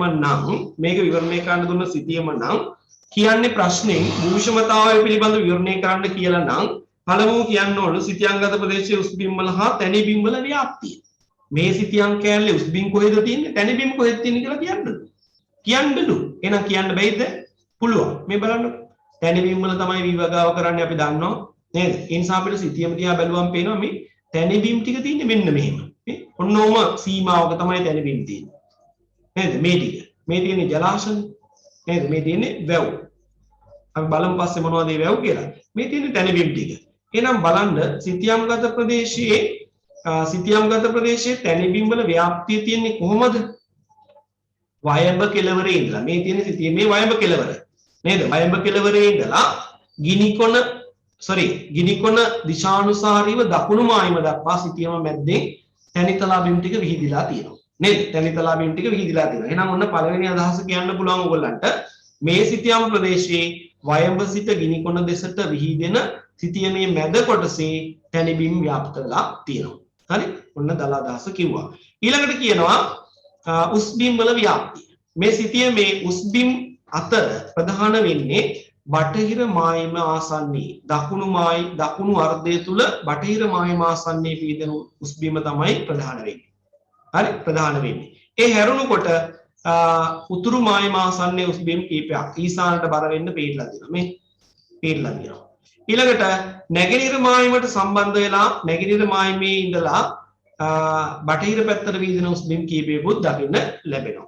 ඊළඟට සිතියමේ ගිනිකොන දිග කොටසට එනකොට තරමක් උස්බිම් රැලි බිම් වශයෙන් ව්‍යාප්ත වෙලා තියෙනවා. ඔන්න ඔය ටික තමයි කියන්නේ. එහෙනම් සිතියාංගත ප්‍රදේශයේ තැලි බිම් තියෙන්නේ වයඹ ඉඳන් ගිනිකොන දිග පැත්තට සිතියම මැද්දේ.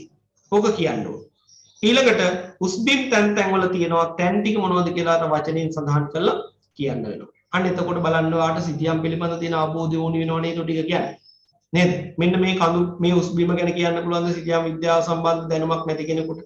මේක උස්බිමක් කියලාවත් යාට හඳුනා ගන්න පුළුවන්ද? බෑ. හැබැයි ඔයාලට පුළුවන්. ඇයි? ඔයා සිතියම් ගැන ඉගෙන ගත්ත නිසා. දැන් ඔයාලට කියන්න පුළුවන් මේක විහිදීම නේද? සිතියමේ ගිනි කොන කෙළවරින් ආරම්භ වෙලා බටහිර මායිම දිගේ ඉහළට විහිදලා යන උස්බිමක් තමයි දකින්න ලැබෙන්නේ. ඒක තමයි සිතියංගත ප්‍රදේශයේ තියෙන භූෂිමතාව සම්බන්ධයෙන් කැපිපෙන්න උස්බිම වෙන්නේ. කොහොම ටිකක් කියන්න පුළුවන් මේ. දැන් මම ඔය කියපු වචන ටික විතරම ඕනේ. ඔයාගේ වචන ඊට වඩා වෙනස් වෙයි. නමුත් මේක පිහිටීම ගැන කියන්නේ. නේද? දෙක බලන්න. දෙවෙනි තරු ලකුණේ දෙවෙනි පොයින්ට් එකේදී කියනවා උස්බිම් හා තැනිබිම් කොතරම් ප්‍රතිශතයක් සිතියංගත ප්‍රදේශයේ පවතීද? දැන් මේක බලන්න සිතියම මනිනවද? උස්බිම් කොච්චර තියෙනවද? දැන් මේ සම්පූර්ණම සිතියම කොච්චරද? 100%යි. නේද? මේ සම්පූර්ණම සිතියම් කැලල 100%යි. එතකොට සිතියමේ උස්බිම් ටිකටයි තැනිබිම් ටිකටයි තමයි මේ සිතියමේ 100%ම වෙන් වෙලා තියෙන්නේ. නේද? ඒ 100%න් උස්බිම් කොච්චරක තියෙනවද? තැනිබිම් කොච්චරක තියෙනවද? ඕකනේ මේ අහන්නේ. එතකොට අපිට පුළුවන් ද මේ හරියටම මැනලා කියන්න මේ වගේ දේවල්? මෙහෙම කියන්න පුළුවන්ද?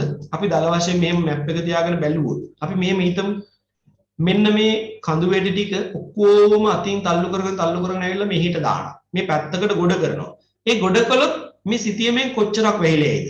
මට නම් හිතෙනවා භාගයක් විතර වැහිලා යයි කියලා. භාගයක් විතර වැහිලා යයි කියලා මට හිතෙනවා. නේද? මේ ටික හොමම දීදී මෙන්න මේ ටික ගෙනල්ලා මෙහෙට දානවා. මේ ටික තල්ලු කරගෙන ඇවිල්ලා මෙහෙට දානවා. මේ ටිකත් එක්ක ගත්තාම මට හිතෙනවා දල වශයෙන් සිතියමෙන් භාගයක් විතර වැහිලා යයි.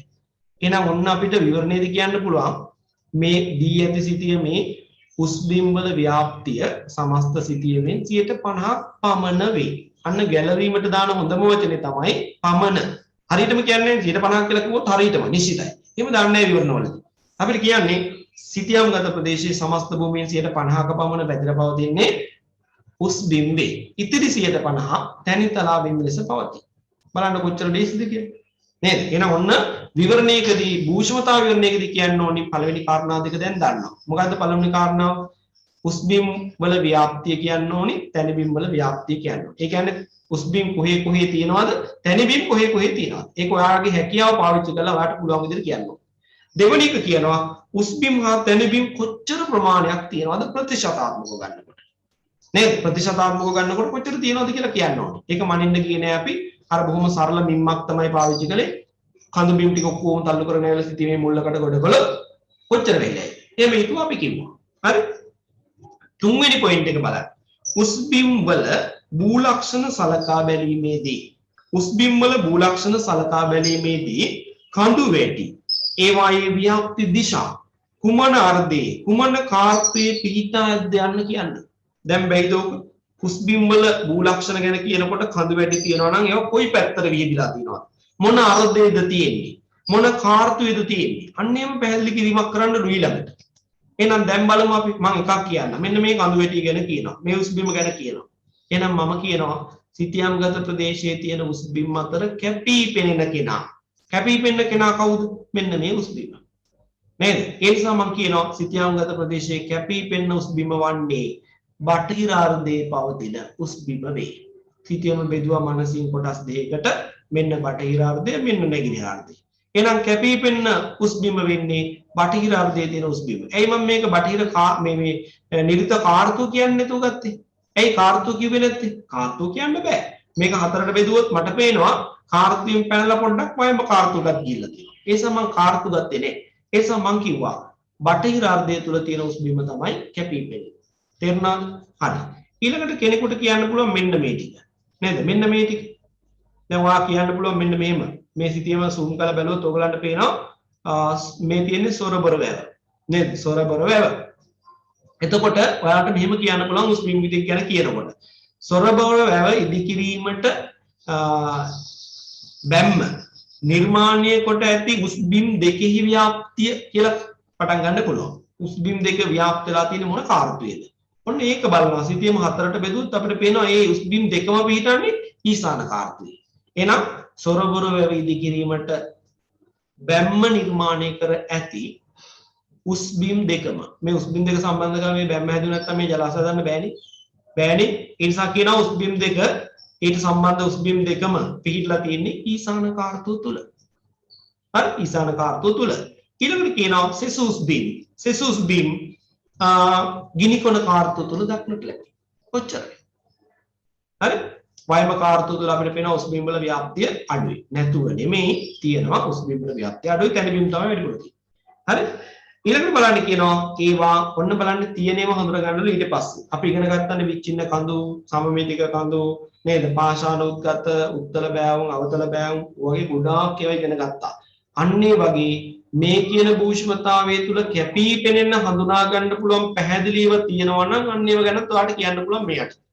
ඒක අපිට කියන්න බෑ හැම සිතියෙම විචින්න කඳු තියෙනවා හැම සිතියෙම සමමිතික කඳු තියෙනවා හැම සිතියෙම උත්තර අවතල බෑවුම් තියෙනවා එහෙම කියන්න බෑ. ඒක සිතියෙම සිතියමට වෙනස් වෙනවා.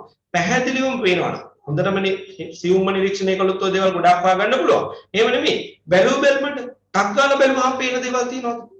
එහෙම තියෙන්න පුළුවන් නේද? කැපී පෙනෙන නිම්නයක් තියෙන්න පුළුවන්. කැපී පෙනෙන නිරු තියෙන්න පුළුවන්. නේද? එහෙම තියෙනවා නම් අන්න ඒව ගැන පොඩි සඳහනක් කරන්න වෙනවා කියලා කියන්නේ.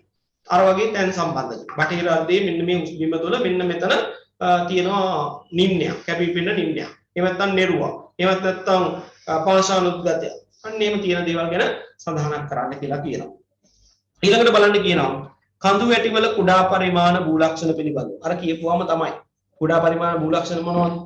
කපොල්ලු. ඊළඟට අර මොහොර වෑවුම්, උත්තල වෑවුම්, අවතල වෑවුම් නේද? නිම්න නිරු ඔවා ගැන සඳහන් කරන්න කියලා තමයි කියන්නේ. ඊළඟට තනිබිම් වල උපරිම සහ අවම සඳහන් කරන්න. දැන් මේක නම් එහෙම අවශ්‍ය නැහැ. එයි නේද? තනිබිම් කියන එක මහා විශාල ප්‍රමාණයක් ව්‍යාප්තලා නැහැ මුළු සිතියම පුරාම. භාගයට භාගයක් තමයි තියෙන්නේ. කඳු භාගයයි කඳු තැන්තලා භාගයයි. එතකොට මේකෙදී වගේම අවශ්‍ය වෙන්නේ නැහැ. සම්පූර්ණ සිතියම තැන්නක් නම් කඳු නැත්තම් විෂමතාවය අඩුයි නම් අන්න ඒ වගේ තැනකදී තමයි මේ සිතියමේ තියෙන අඩුම උසයි වැඩිම උසයි ගැන කියන්නේ. එහෙනම් කොහොමද ඉතින් ඒක හොයන්නේ? තැන්තලාවක නම් කොහොමද ඉතින් හොයාගන්නේ? ඒකට තමයි අර ඉගෙන ගත්තේ සිතියම් වලදී කළු පාටින් පිටක් තියලා මේ දුඹුරු පාටින් අගේ ලියපු තැන්නුස නේද? ඔයගොල්ලෝ ඉගෙන ගත්තේ. තැන්නුස කියන වටිනාකම දීලා තියෙන්නේ ඔයාට තමයි. නිකන් නෙමෙයි. හරි? තැන්නුස දිහා බලලා තමයි සිතීමේ කියන්නේ. මෙන්න මේක තමයි සිතීමේ තියෙන අවම උස. උපරිම උස මෙන්න මේකයි කියලා හිතෙන්දි කියන්න ඕනේ. හරි? එහෙම කියන්න ඕනේ. එහෙනම් ඔන්න බලන්න භූෂමතාව පිළිබඳ විවරණය කිරීමකදී කළ යුතු දේවල්. ඊළඟට වෙරළ කලාපයකට අයත් සිතියමක් නම් වෙරළ භූ ලක්ෂණ පිළිබඳව විවරණය කරන්න ඕනේ. අපිට හම්බෙන්න පුළුවන් දිවයින වටේම තියෙන වෙරළ කලාපය දිගින් කිලෝමීටර් 1560ක් විතර ඒ තැනක සිතියමක් හම්බෙන්න බැරි කමන්නේ. එහෙම හම්බ වුණොත් අන්න භූෂමතා ලක්ෂණ කියන්නේ කියලා ගොඩබිමේ තියෙන විතරක් කියලා වැඩක් නැහැ. නේද? ඉතින්දි වෙරළ ගොඩ භූ ලක්ෂණයකට අවධානය යොමු කළා මොනවද තියෙන්නේ කියන එක හඳුනාගෙන ඒව ගැන කියන්නේ. තේරුණාද? දැන් පැහැදිලිද? දැන් ඔයගලන්ට විවරණයකදී සමස්ත විවරණයකදී හැඳින්වීම ලියා ගන්න දැන් පුළුවන්. නේද? ඊළඟට භූ විෂමතාවේ විවරණය කිරීමක් කරන්න සිද්ධ වෙලා තියෙන වෙලාවක භූ විෂමතාව සම්බන්ධ භෞතික ලක්ෂණ විවරණය කිරීම සිද්ධ කරන්න වෙලා තියෙන වෙලාවක භූ විෂමතාවය යටතේ මොනවද කියන්න ඕනි කියන දේවල් ගැන දන්නවා. නේද? දැන් මතකින් කියමු බලන්න පොඩ්ඩක් ටියුට් එක පැත්තකට වහලා දාලා මාත් එක්ක මතකින් කියන්න උත්සාහ කරන්න බලන්න. දැන් ඔයාලට සිද්ධ වෙලා තියෙනවා සිතීමක් දීලා භෞතික ලක්ෂණ යටතේ භූ විෂමතාවය පිළිබඳ විවරණයක් කරන්න කියලා ප්‍රශ්නයක් දෙනවා. සිතියම දීලා සිතියමේ සමස්ත භූ විෂමතාවය පිළිබඳ විවරණයක් ඉදිරිපත් කරන්න. ලකුණු 4යි. එහෙම ප්‍රශ්නයක් දෙනවා. දැන් කොතනින්ද වැඩේ පටන් ගන්න? වචනේ තියෙනවා අර පස්සේ සමස්ත සිතියම් ප්‍රදේශ මුළු සිතියමම ගන්න වෙලා. මුළු සිතියමම ගන්න වෙලා. අන්නේ වෙලාවේදී දැන් අපිට පුංචි හැඳින්වීමක් දාන්න පුළුවන්. නේද? මේ සිතියම මේ අහවල් ප්‍රදේශයේ මෙහෙම කියලා අර පේලි 3ක 4ක හැඳින්වීම ලියලා වැඩේට බහිනවා. මොකද්ද වැඩේ?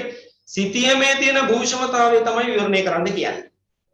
ඒක තමයි විවරණය කරන්න කියන්නේ. අන්නේ වෙලාවට දැන් මොනවද ටක් ගාලා මතක් වෙනවා. එදා අර සර් ටියුට් එකේ මෙන්න මේ ටික ලියන්න කියලා තිබුණා. විවරණයකදී භූෂමතාව විවරණය කරන්න කිව්වා. මොනවද මතක් කරමු එක එක්කෙනා කියන්න බලන්න. අවංකවම ටියුට් එක වහලා තියලා මතකින් කියන්න. එක එක්කෙනාට අවස්ථාව දෙනවා.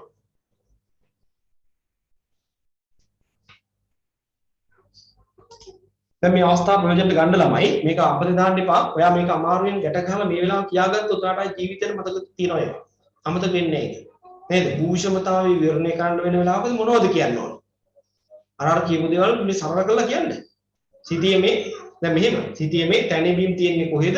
උස්බීම් තියෙන්නේ කොහෙද කියලා කියන්න ඕන. ඕක විතරයි ඔළුවේ තියෙන්න ඕන. ඊට පස්සේ විභාගෙට ගියාම ඔයාට වැඩ කරනවා මේ ලියවෙන්න ඕනේ කියලා. නේද? එහෙනම් කියන්න ඕනේ මොන දේද? සිටියේ උස්බීම් තියෙන්නේ කොහෙද? තැනිබීම් තියෙන්නේ කොහෙද? ඔන්න පළවෙනි කාරණා. පිළිවෙල ඕනේ නෑ ළමයි. නිකන් කියාගෙන යන්න. තා මොනවද කරන්න ඕනේ දේවල්? උස්බීම් සහ තැනිබීම් වල ව්‍යාප්තිය. very good. ඒක තමයි කිව්වේ මම අර. ඒ ව්‍යාප්තිය කියන්නේ අරකමයි. තියෙන්නේ කොහෙද කියන එක තමයි ව්‍යාප්තිය කියන්නේ. ඒක හරි. තව බිම් හා තැනිබීම් වල ප්‍රතිශතය අන්න හරි. උස්බීම් හා තැනිබීම් කොච්චර ප්‍රමාණයක් තියෙනවද? උස්බීම් ප්‍රතිශතය තැනිබීම් ප්‍රතිශතය කියන්න පුළුවන්. අන්න එහෙම දාලා පොයින්ට් හදාගන්න ඕගොල්ලෝ. උස්බීම් වල තැනිබීම් වල ව්‍යාප්තිය ගැන මම කියන්න ඕනේ. ඊළඟට උස්බීම් වල ප්‍රතිශතය තැනිබීම් වල ප්‍රතිශතය මම කියන්න ඕනේ. නේද? අන්න දැන් දන්නවා. තව තැනිබීම් නම් උපරිම උස උපරිම අන්න හරි. තැනිබීමක් නම් උපරිම කොච්චර උසයිද ඒ තැනිබීම? අවමේ කොච්චරද කියලා කියන්න ඕනේ. මොකක් පාවිච්චි කළාද කියනවා කියන්නේ තැන් උස ප්‍රයෝජනට අරගෙන. නේද? සචින කියන්නකො තව එකක්. උස්බීම් කුමන වර්ග වලට අයත්දයි ඔය තියෙන්නේ උස්බීම් කුමන අර්ධ වලට අයිතිද? කුමන කාර්තු වලට අයිතිද? නේද? තැනිබීමත් එහෙම තමයි. තැනිබීම කොයි කාර්තුවට අයිතිද? කොයි අර්ධයට අයිතිද? එහෙම කියන්න පුළුවන්. නේද? එහෙම කියන්න පුළුවන් තැන්වලදී ඒක කියන්න ඕන. තව වෙරළ භූ ලක්ෂණ පිළිබඳ අන්න හරි. සිටියම වෙරළ කලාපය නියෝජනය කරන එකක් නම් වෙරළ භූ ලක්ෂණ ගැනත් කියන්න ඕන. නේද? වෙරළ භූ ලක්ෂණ ගැන කියන්න ඕනි. පැහැදිලිද? හරි. එහෙමනම් මෙහෙම වැඩක් කරමුද? දැන් මට හිතෙනවා දැන් සිටියම විවරණේ ටිකක් ඔයගලන් නිකන් දැන් තේරිගෙන යනවා. නමුත් අර පොතට මොන හරි ආවොත් හොඳයි කියලා මට හිතුණා. මෙහෙම කරමුද? මෙහෙම වැඩක් කරමු. දැන් ওই නෝට් එක ලියාගෙන ආව පොතේ ලියන්න මාතෘකාව සිටියම් විවරණයක් කියලා. සිටියම් විවරණයක්. සිටියම් විවරණය කිරීම.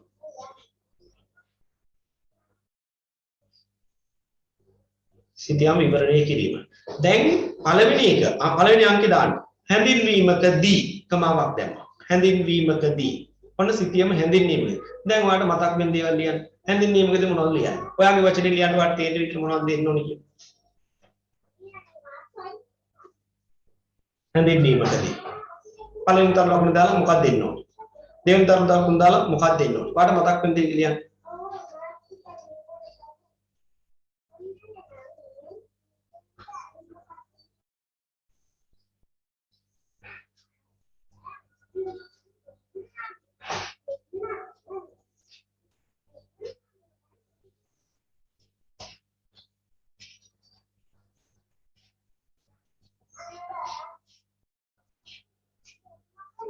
කතා කරන භාෂාවෙන් උනක් කවන්න බෑ ලියලා තියාගන්න. ඒතකොට ඔයාලට ඒක ටිකක් හොඳට සමීපයි නේද? කතා කරන භාෂාවෙන් උනක් කවන්න ලියලා තියාගන්න. ආගෙන නෝට් පොත අපි කතා කරන භාෂාවෙන් කියලා උත්තර ලියන්නේ නැහැ නේ කොහොමද විභාගෙදී. කතා කරන භාෂාවෙන් හරි කවන්නේ ලියන්න. විවරණය කිරීමකදී. මොකද්ද? කොහේ සිටීමද? අනේ ලියාගන්න. ඒතකොට ඔයාලට වඩා හොඳට තේරෙනවා. කොහේ සිටීමද? මොන දේශගුණ කලාපයට අයිතිද? මොන භූෂිමතා කලාපයට අයිතිද? ඔච්චර. කොහේ සිටීමක්ද මොන දේශගුණ කලාපයට අයිතිද මොන භූෂිමතා කලාපයට අයිතිද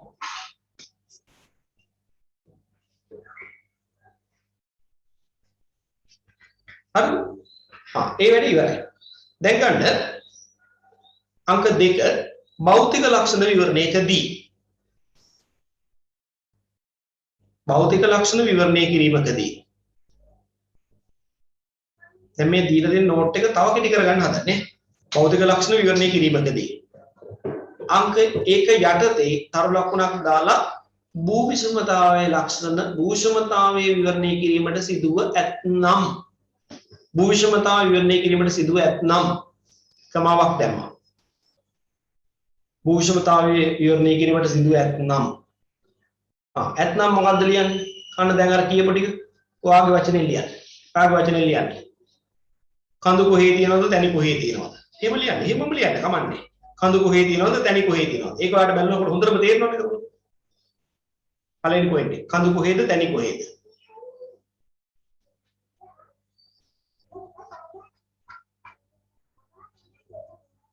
හරි? දෙවෙනි පොයින්ට් එක මොකක්ද? කඳු කොච්චර ප්‍රතිශතයක්ද? තැනි කොච්චර ප්‍රතිශතයක්ද?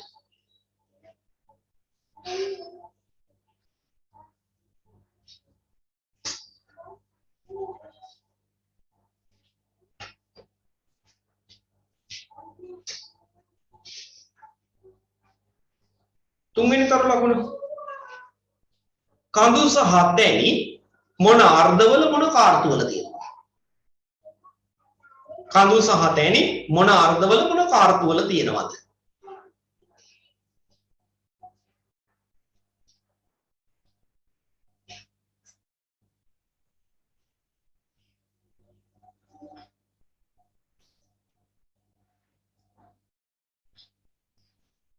ඊළඟ තරු ලකුණ තැනිවල උපරිම උස තැනිවල අඩුම උස තැනිවල වැඩිම උස තැනිවල අඩුම උස තැනිවල වැඩිම උස තැනිවල අඩුම උස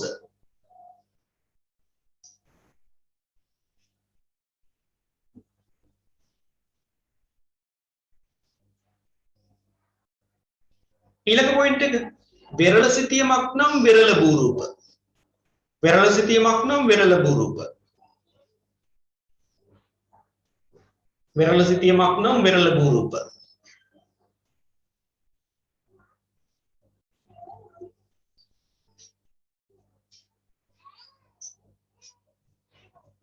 अंतिम पॉइंट එක හඳුනාගත හැකි කුඩා ප්‍රමාණයේ භූ ලක්ෂණ හඳුනාගත හැකි කුඩා ප්‍රමාණයේ භූ ලක්ෂණ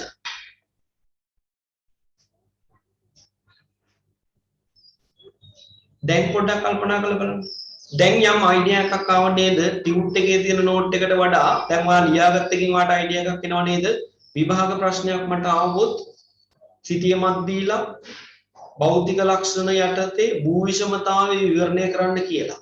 ආවොත් මම මොකද්ද කරන්න ඕනි කියන එක දැන් පිළිබඳ අයිඩියා එකක් තියෙනවද අත උස්සන්න. මොකද්ද කරන්න ඕනි කියන එක පිළිබඳ අයිඩියා එකක් තියෙනවද අත උස්සන්න. very good. දැන් පුතේ ඔය පොයින්ට් එකනේ තියෙන්නේ. පොයින්ට් එක ලිව්වහම ඔයගලන්ටම පේනවා ඇති යම් ප්‍රමාණයක් ඒ පොයින්ට් එකට යනවා.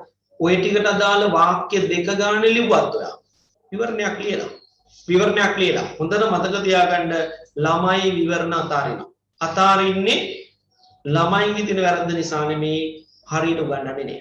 විවරණයක් කියන්නේ මෙන්න මෙහෙම එකක් කියලා දීලා නිකයි. ඉතින් ළමයි කොහොමද විවරණ ලියන්නේ? එහෙම නෙමේ. මේ විදිහට වෙන කොහේ හරි උගන්වනවා මම ටියුෂන් නවත්තනවා. විවරණ මේ විදිහට උගන්වනවා මම ටියුෂන් නවත්තනවා. බය නැතුව කියන්නේ. හරි? මේම උගන්වන්නේ නැහැ. මේ උගන්වන ටිකෙන් හරියම ප්‍රයෝජනය ඔයගොල්ලෝ ගන්න. ඔයගොල්ලෝ විභාගෙදී පළවෙනි වාර විභාගෙ වෙයි अंतिम जातिक विभाग वे එකකවත් විවරණ අතාරින්න එපා. විවරණ අතාරින්න එපා. ඒ වගේම මතක තියාගන්න ඔබ යම් දෙයක් ලියලා තියෙනවා නම් ඒකට වැරදි දාන්න බෑ. වැරදි දාන්න බෑ. විවරණේ තේරුණාද කියන දේ? විවරණේ වැරදි දාන්න බෑ. ලකුණු 5යි කියලා කියන්නකො විවරණේ හම්බෙන්නේ. ඔබ ලියලා තියෙන දේවල් ඒ විවරණයට අදාළ නැහැ. ලියලා තියෙන දේ නෙමෙයි ඔබ ලියලා තියෙන යම් දෙයක්. හරිද? ලියලා තියෙන යම් දෙයක් අදාළ දෙයක් නෙමෙයි. හැබැයි 5න් බිංදුව කියලා දාන්න බෑ. ඒක ඔබ දැනගෙන හිටියද? ඇගීම් වලදී 5න් බිංදුව කියලා දාන්න බෑ. එක ලකුණක් හරි දෙන්න වෙනවා. එකක් හරි දෙන්න වෙනවා. හැබැයි ඔයා ඒක නොලියයි කියනවා. නොලියයි කියනවා. අපි කොහොමද දන්නවද මාකින් වල දාන්නේ? නොලියයි කියනවා. දැන් ලකුණු දාන්න මේක ත්‍රිකෝණයක් ඇතුලේ. හොඳේ. ත්‍රිකෝණයක් ඇතුලේ. මෙන්න සම්පූර්ණ ලකුණ 5යි. මේ ඔයා ගත්ත ලකුණ 5න් 3යි. ඕක තමයි දාන්නේ. ආව ටික ඔක්කොම එකතු කරලා අන්තිම ලකුණ තමයි කොටුවක් පස්සේ දාන්නේ.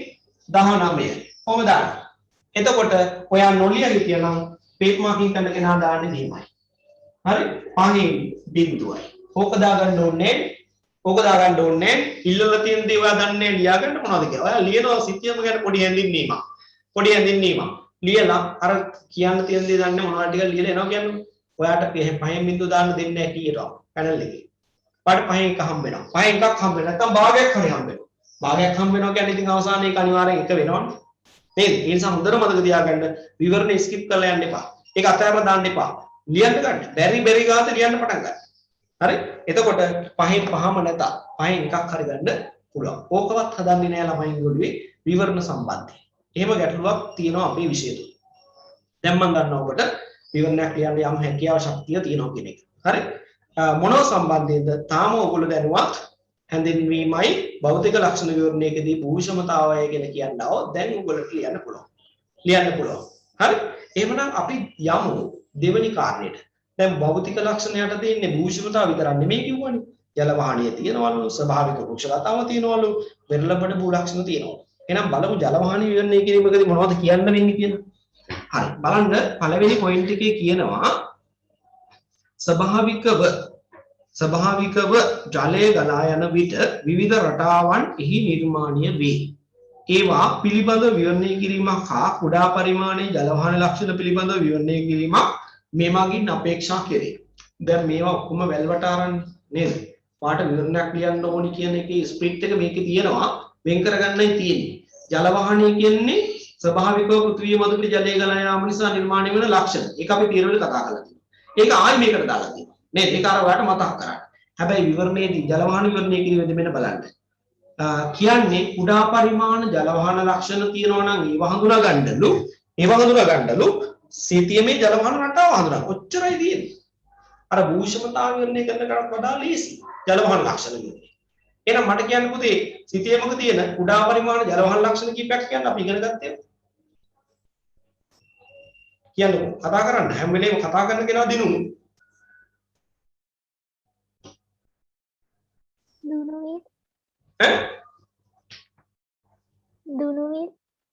දුනුවිල් සිතියමක තියෙන්න පුළුවන්. මොන කුඩා පරිමාණ ජල වාහන ලක්ෂණ. සිතියම බැලුවම ඔයාලට දුනුවිලක් පෙන්න තියෙනවනේ. ජල වාහන ලක්ෂණ විවරණය කරන්න තියෙනවා. ඔයා ඉගෙන කියන්න ඕනේ. නේද? දැන් කියන්නේ කොහොමද? දැන් එයාගෙන කියන්නේ කොහොමද? අර විදිහම තමයි. මොන අර්ධයේද තියෙන්නේ? මොන කාර්තුවේද තියෙන්නේ? නේද? අන්න ඒව සම්බන්ධ කරගන්න. දැන් අර්ධවල කාර්තුවල වටිනාකම් බලන්නකො. නේද? සිතියම ගැන මූලික කරුණු ගැන ඉගෙන ගන්නකොට අපි ඕම සරල දේවල් විදිහට ඉගෙන ගන්නවා. අර්ධයක් කියන්නේ මොකද්ද? කාර්තුවක් කියන්නේ මොකද්ද? සිතියමේ මධ්‍ය ලක්ෂ්‍ය කියන්නේ මොකද්ද? ඕවා බොහොම සරල දේවල්. හැබැයි මේ සරල දේවල් විවරණයකදී කොච්චර වටිනවද බලන්න. නේද? කොච්චර වටිනවද බලන්න. දැන් ඔයාගේ සිතියම මේක නම් මේකේ තියෙනවා දුනු විලක් මෙන්න මෙතන. මෙන්න මෙතන තියෙනවා දුනු විලක්. හරි? මෙන්න මේම දුනු විලක් තියෙනවා. අපි මේක ගැන කියන්න ගියහම අපි කොහොමද මේක කියන්නේ? ඉතින් බෙදුව සිතියම හතරට බෙදුවම අපිට පේනවා මේකයි තියෙන්නේ නිර්ත කාර්තුවට. සිතියම්ගත ප්‍රදේශයේ ජල වහන ලක්ෂණ තුල කැපී පෙනෙන ජල වහන ලක්ෂණයක් ලෙස දුනු විලක් හඳුනාගත හැකිය. එය සිතියමේ නිර්ත කාර්තුව තුල පිහිටා තිබේ. බලන්න අර්ධවල කාර්තුවල වටිනාකම කොච්චරද කියලා. නේද? එහෙනම් ඒවා අර මුලින් ඉගෙනගත්ත දේවල් අපිට වැදගත් වෙන්නේ අන්තිමට. නේද? අන්තිමට. එහෙනම් ජල වහන ලක්ෂණ එකක් දුනු විල. තව ගන්ධගර නේද? ගන්ධගර තියෙනවා. හරි? ඒව හඳුනා ගන්න පුළුවන් වෙයි. ඊළඟට ගඟ එනවා අතු ගඟ දෙකකට බෙදලා යනවා මැද ස්ථාවර භූමියක් එකතු කරගෙන හදාගෙන ගිහිල්ලා ආයෙ අතු ගංගා දෙක එකතු වෙලා තනි ගඟක් වෙනවා. මැද ස්ථාවර ගොඩ බිමක්. ඒක මොකද්ද කියන්නේ? දෙගම් මැදි ලක්ෂණය නේද? ස්ථාවර භූමියක් හදලා ගඟ ඇවිල්ලා අතු ගංගා දෙකකට බෙදලා ඒක ආපහු ප්‍රධාන ගඟක් විදිහට එකතු වෙලා තනි ගඟක් විදිහට එකතු වෙලා යනවනම් දෙගම් මැදි ලක්ෂණය කිව්වා. අපි ඒක කතා කළාද ළමයි? නෑ නේද? අන්න ඒක පොඩ්ඩක් නෝට් එකක් දාගමුද? ඒක නෝට් එකක් දාගමු ජල වහන ලක්ෂණ ලියපු තැන. දැන් සමහර ඉඩක් නැතුව ඇති. මේ චූටි වැඩි විස්තරයක් නෑ. පොඩි දෙයක් ඒක. ඒක අපි පොඩ්ඩක් ලියමු. ජල වහන ලක්ෂණ ලියපු තැනට යන්න. මේම ගඟක් එනවා. ඇවිල්ලා මේ විදිහට එකාතු ගඟක් මෙහෙම යනවා. ගිහිල්ලා මේ පැත්තෙන් මෙහෙට සම්බන්ධ වෙනවා. ඊළඟට මේ ගඟ ඇවිල්ලා මේ අතු ගඟ මෙහෙට ඇවිල්ලා ආයෙත් මෙතෙන්ට ඇවිල්ලා මෙයාට එකතු වෙනවා.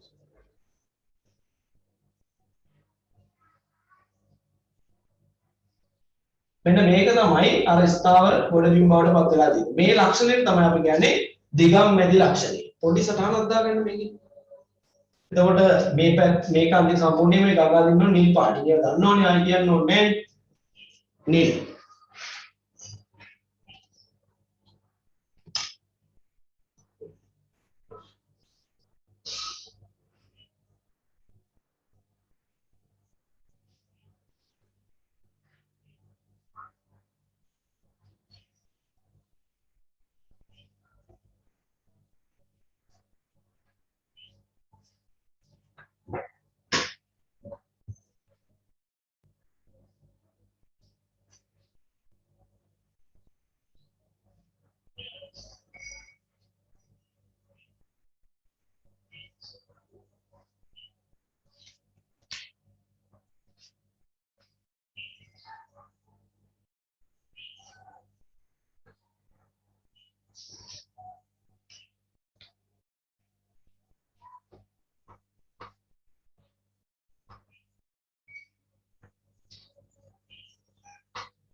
හරි එහෙනම් ලියමු මෙහෙම ලියන්න ප්‍රධාන ගංගාවක්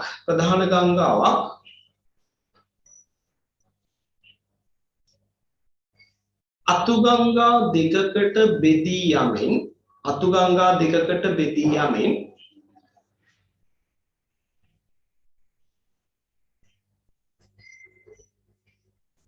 ඒ අතර ස්ථාවර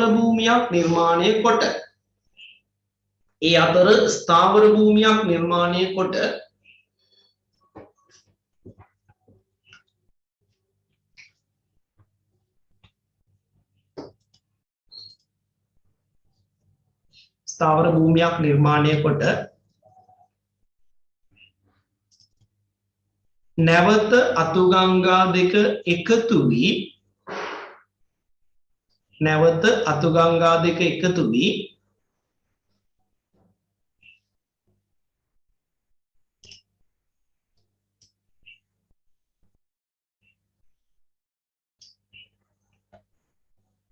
එකම ගංගා නිම්නයක් සේ ගලා යයි නම්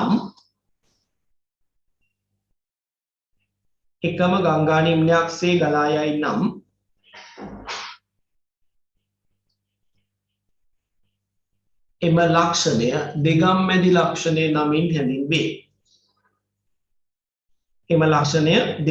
ලක්ෂණය නමින් හැඳින්වේ.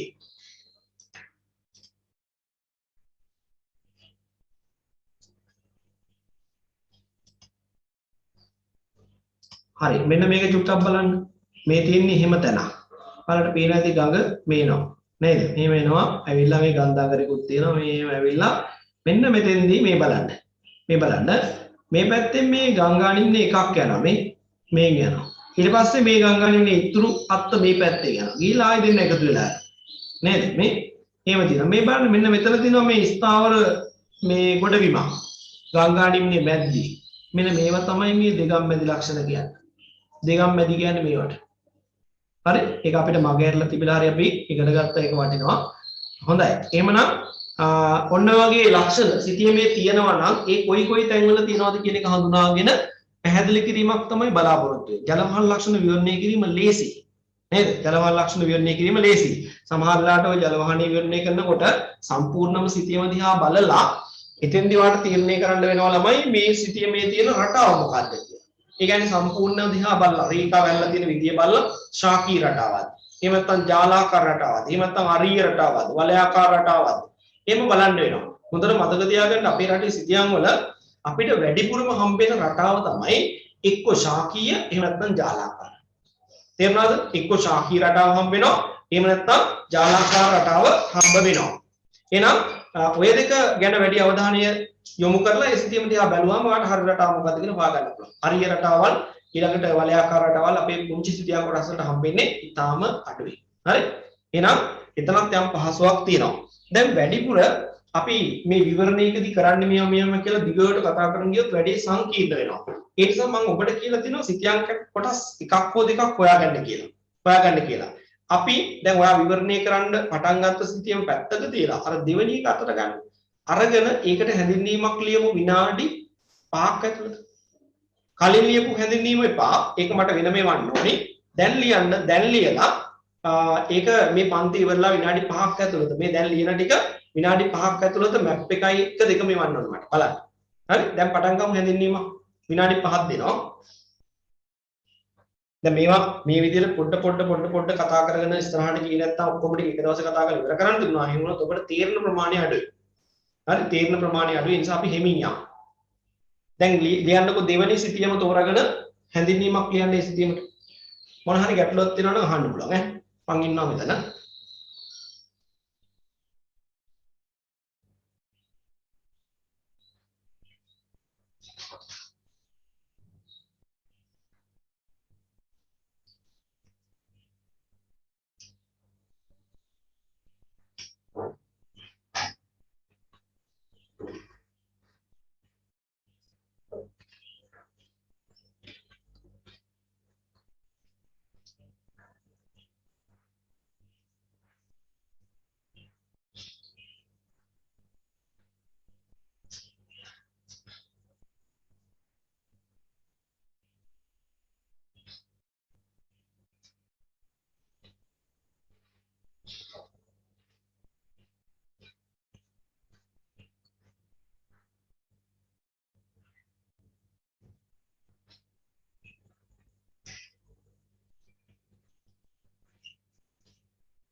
හොඳයි දැන් දුන්න කාලේ නම් ප්‍රමාණවත් විනාඩි 5ක් යන්නේත් නෑ දැන් ළමයි දැනුවත්නේ නේද කොහමද මේ ටීමක් ලියන්නේ කියන එක පිළිබඳ අවබෝධයක් ඔබට තියෙනවා ළමයි මේ ටිකක් කඩ සුළඟක් යනවා මේ වෙලාවේ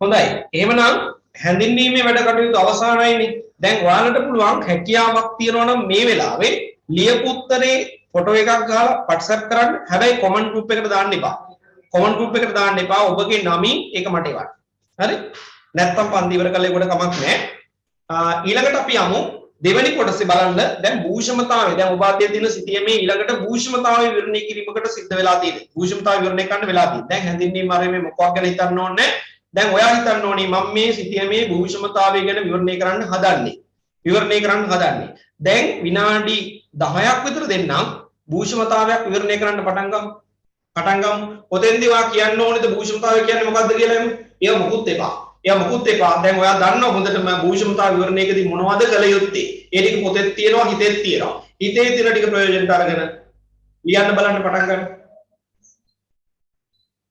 හොඳයි දැන් ඔන්න උත්තරේ එනවා මම බලන්නම් ඔයාලා මේක ලියන අතරේ විනාඩි 10ක කාලයක් ඔයගොල්ලන්ට තියෙනවා විනාඩි 10ක් හොඳටම ඇති ඔය සිතීමේ භූෂමතාව ගැන කියන්න හරි අතේ තියෙන සිතීමේ භූෂමතාව ගැන කියන්න ඒවක උත්තර මම මේ වෙලාවේ බලලා උත්තර කියන්නම් අනිත් අයටත් පුළුවන් හැඳින්වීම ලියලා ඉවර නම් මට එවන්න